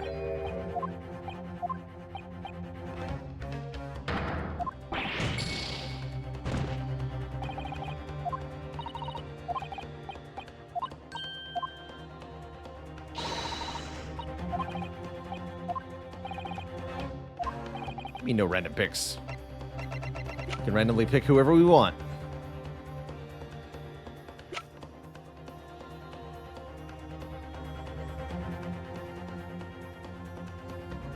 Take that! It's Strongheart. Nope. Objection! I am. Oh yeah, actually no, we do know the identity because of the disc. That's right. So it is definitely our last guess here, which is Mr. Eggs Benedict.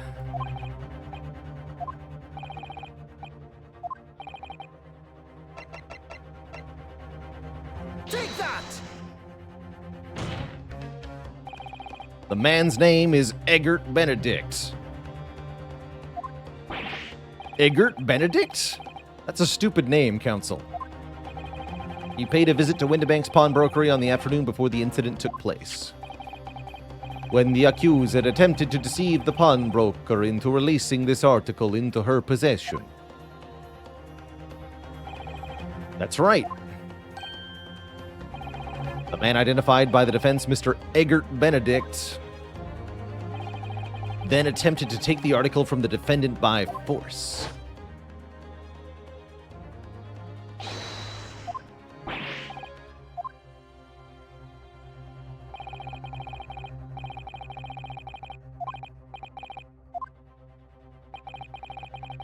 With those soulless eyes.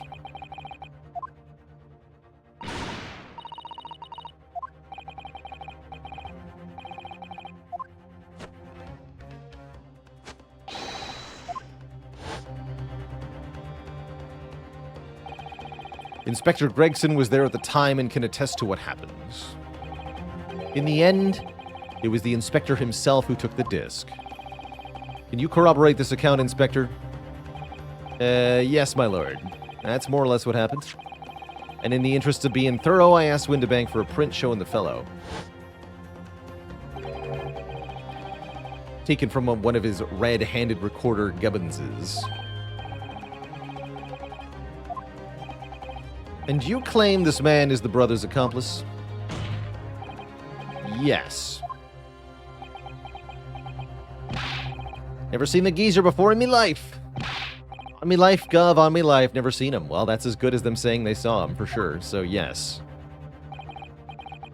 Somewhat unsurprisingly, it appears our witnesses disagree with your assertion. I'm sure your lordship recalls my learned Nipponese friend's actual assertion, which was that he could prove the identity of the alleged accomplice. Yes, and I can.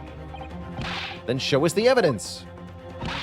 I agree. We must see proof that the clean-cut gentleman in the photograph is the filthy criminal you say he is. This is the last piece of evidence I will ever have to present as a lawyer. But now, I'm going to drag it kicking and streaming into the courtroom. Are you ready to present your answer to the court then, counsel? Yes, my lord. The defense will present the evidence now.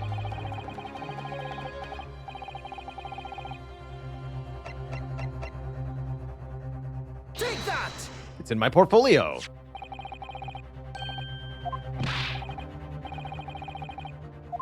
That portfolio contained the question to answer every question. I see you share my interest in claret-colored liquids, my Nipponese friend. But enough. The court demands to see further evidence. Which blood sample proves the man you identified was the one shot by the third bullet? This one. Take that! As I mentioned before, on the afternoon of the day in question, the defendant attempted deceitfully, admittedly, to reclaim his disc from Windibank's, which is when the aforementioned Eggert Benedict appeared on the scene. This man that attempted to purloin the article from the defendant's possession, no? That's correct, my lord. I myself was present at the time. It was following this that a minor incident occurred.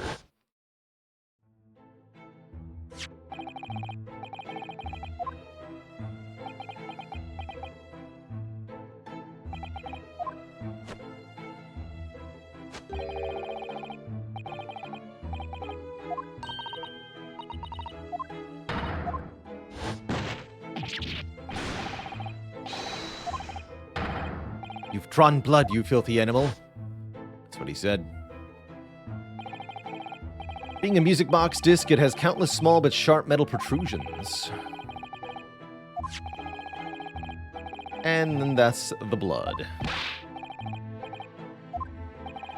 My assistant and I have just analyzed the blood stain here in this very courtroom, using my trusty fogger gun. Yes. Did you just admit to firing a gun in this courtroom? I say, it's green. The same color as the blood on the calendar. Exactly. The evidence is conclusive. The man calling himself Mr. Eggs Benedict, who was in Windibanks earlier this day, is the accomplice who was present at the scene of the crime on that night. Look at those two brothers now. They're sweating buckets. What are you talking about? It's boiling in here. My lord, it is the opinion of the defense that Mr. Eggs Benedict should be summoned to the courtroom. Breakfast does sound good, actually. It would certainly seem that we can ill afford to ignore this gentleman's apparent presence. Objection! This has gone on long enough now, this flagrant ignorance of the mechanics of law. Yes, I agree, Van Zykes. On all counts. Sherlock Holmes, you say? Yes, I've heard the name. The protagonist in a series of short stories for the vulgar classes. A god of detection or some such. Yeah, you mean the whole game? It has gone on long enough. It really has. And now you employ chemical substances devised by this fantastical persona in the highest court of the land. Do you expect us to take you seriously? The samples made for this by this plaything are not fit to be called evidence. So, the blood stain turned a shade of green. What of it? Here's to you successfully proving that no other blood in the world would turn the same color. Let's start with yours, Van Zykes. And pray, do not even think of suggesting we should take Mr. Sholmes' word for it. Or I will give you the boot. Is he right? I don't know. I mean, he is a great detective. We can't let him get away with that. I knew it would come to this. Me with my head in my hands. Van Zykes with his boot on the desk. And this trial in shambles. Of course, Mr. Sholmes' invention isn't going to be recognized by any official body. But what other choice did I have? I'm just remembering what Father Christmas over there said before. He said, "Merry Christmas to all, and to all a good night."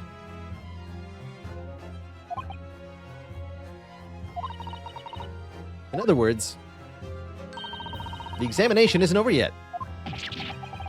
Good grief! What did you just say, young girl? In a summation examination, the decision as to whether or not the trial continues is in the hands of the 6 jurors, isn't it? So the way I see it, it doesn't matter what certain other people think of Hurley's invention. At least not for now. She's right. Young lady, you have quite the devious mind. It really just comes down to one thing. Whether these ladies and gentlemen of the jury are convinced by what you say, Runo. Is that about right? Or did I misunderstand? Unbelievable. Mr. Sholmes' partner is a force to be reckoned with. Iris Wilson, sharpshooter. After that shrewd priestess of the situation from an entirely unexpected source, it must be acknowledged that the previous summation examination has yet to reach conclusion. This is absurd. Ladies and gentlemen of the jury, the court now looks to you for your final leanings in this matter, which are hopefully brief. As proud citizens of Her Majesty's Britain, I'm sure you will come to fair and just conclusions. So then, state your final decisions in turn, please. Not guilty. Not guilty. Not guilty. Guilty. Oh, Guilty. Not guilty.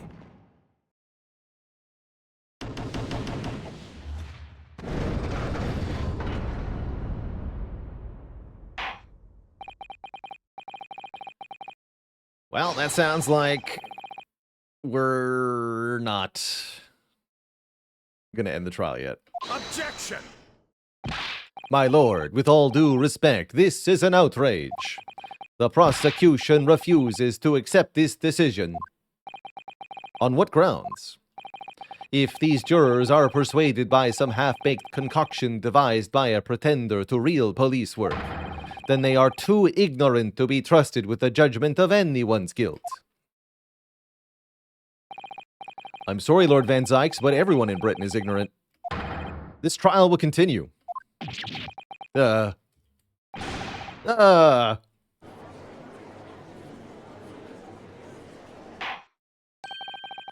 Nevertheless, we find ourselves in a rather awkward situation. The defense has very reasonably requested the subpoena of a new witness. But sadly, I fear that will be impossible. What?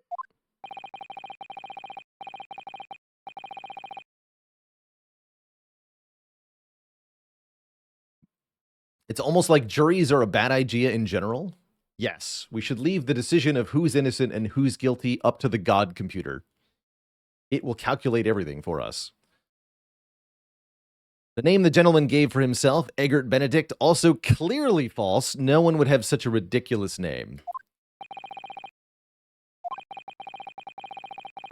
Really, no one? Right, yeah, exactly. As you say, scenario. Like, that just kind of fits in with all the other names. What do you mean it's clearly false? We had witness testimony from a Yesanosa in the first trial. Could I say something? Who was that? Who spoke? It was me, my lord. Juror number 5. What have you to say, madam? If possible. Inspector. Eh? Me? Ma'am? I wonder if you might show the photographic print to me again. The one in which the gentleman is shown. He's so handsome. I just want to gaze on his countenance once more. This one?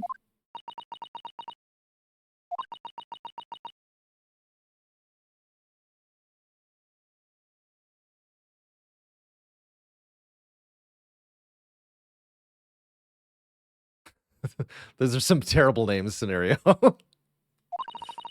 Amazing. There's no doubt in my mind. Juror number 5, you know this man? Yes, I know him. Good gracious! This is definitely grounds for mistrial. Order! Juror number 5, how on earth do you know this man? I'm a communications officer. Stop. As we can clearly see. The gentleman in the photographic print is... Stop.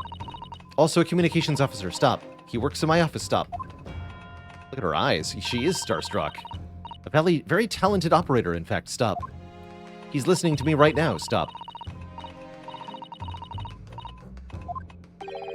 Doesn't seem right somehow. I can't put my finger on why, but it doesn't feel right. I suppose we all imagine the accomplice would be some sort of hardened criminal. It's a bit unexpected to find out he has a respectable job. I suppose that's it. I suppose that's why I felt something was wrong. If the gentleman is at London's communication station, we should be able to arrest him right now.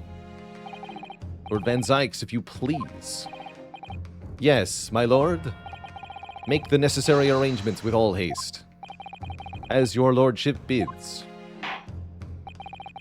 The court will recess for 1 hour.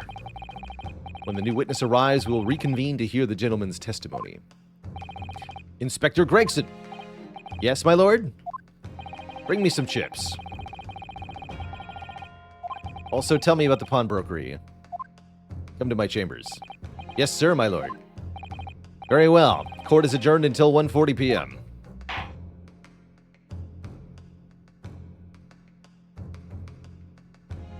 To be continued, Twitch chat. On another day. And with that, we conclude part 2 of the trial. The adventure of the unspeakable story. And that, I'm afraid, is where our stream must conclude for the day, dear Twitch chat. It's been lovely diving so far into Ace Attorney Chronicles with you all. But soon we will be at the very end of this. Hopefully next weekend we can finish it. Am I going to follow to any other games in the Ace Attorney series after this? No, I would prefer not to. It's been fun finishing the full thought up for this game, but I don't have any desire to do more. The second half of this game? No. Definitely not. I was wondering how we're going to wrap up the story here. But yeah, I don't want to dedicate a large amount of more time to getting the other half of this story.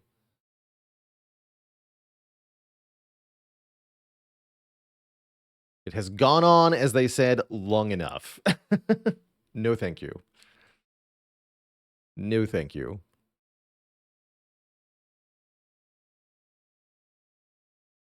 There's more questions than answers and adventures, I see. Well, that unfortunately just further adds to the parallels that run between this game and trash serial television. The kind of construction you get when you're making it up as you go along. There's a lot of that in this game. Lots of unnecessary flashbacks, unnecessary repetition, overuse of the same animations. It makes me feel like I'm watching bad TV.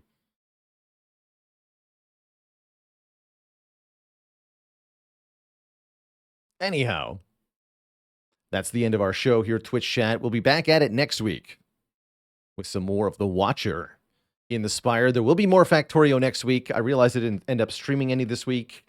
I had a bit of a messed up week in a few ways. But there'll definitely be a lot of Factorio next week. But yeah, still a funny game to voice. It's true. This game. Anyhow, I'm out of here, Twitch chat. Until next time, my friends, stay cozy and have a good one. Toodaloo, everybody, and good night.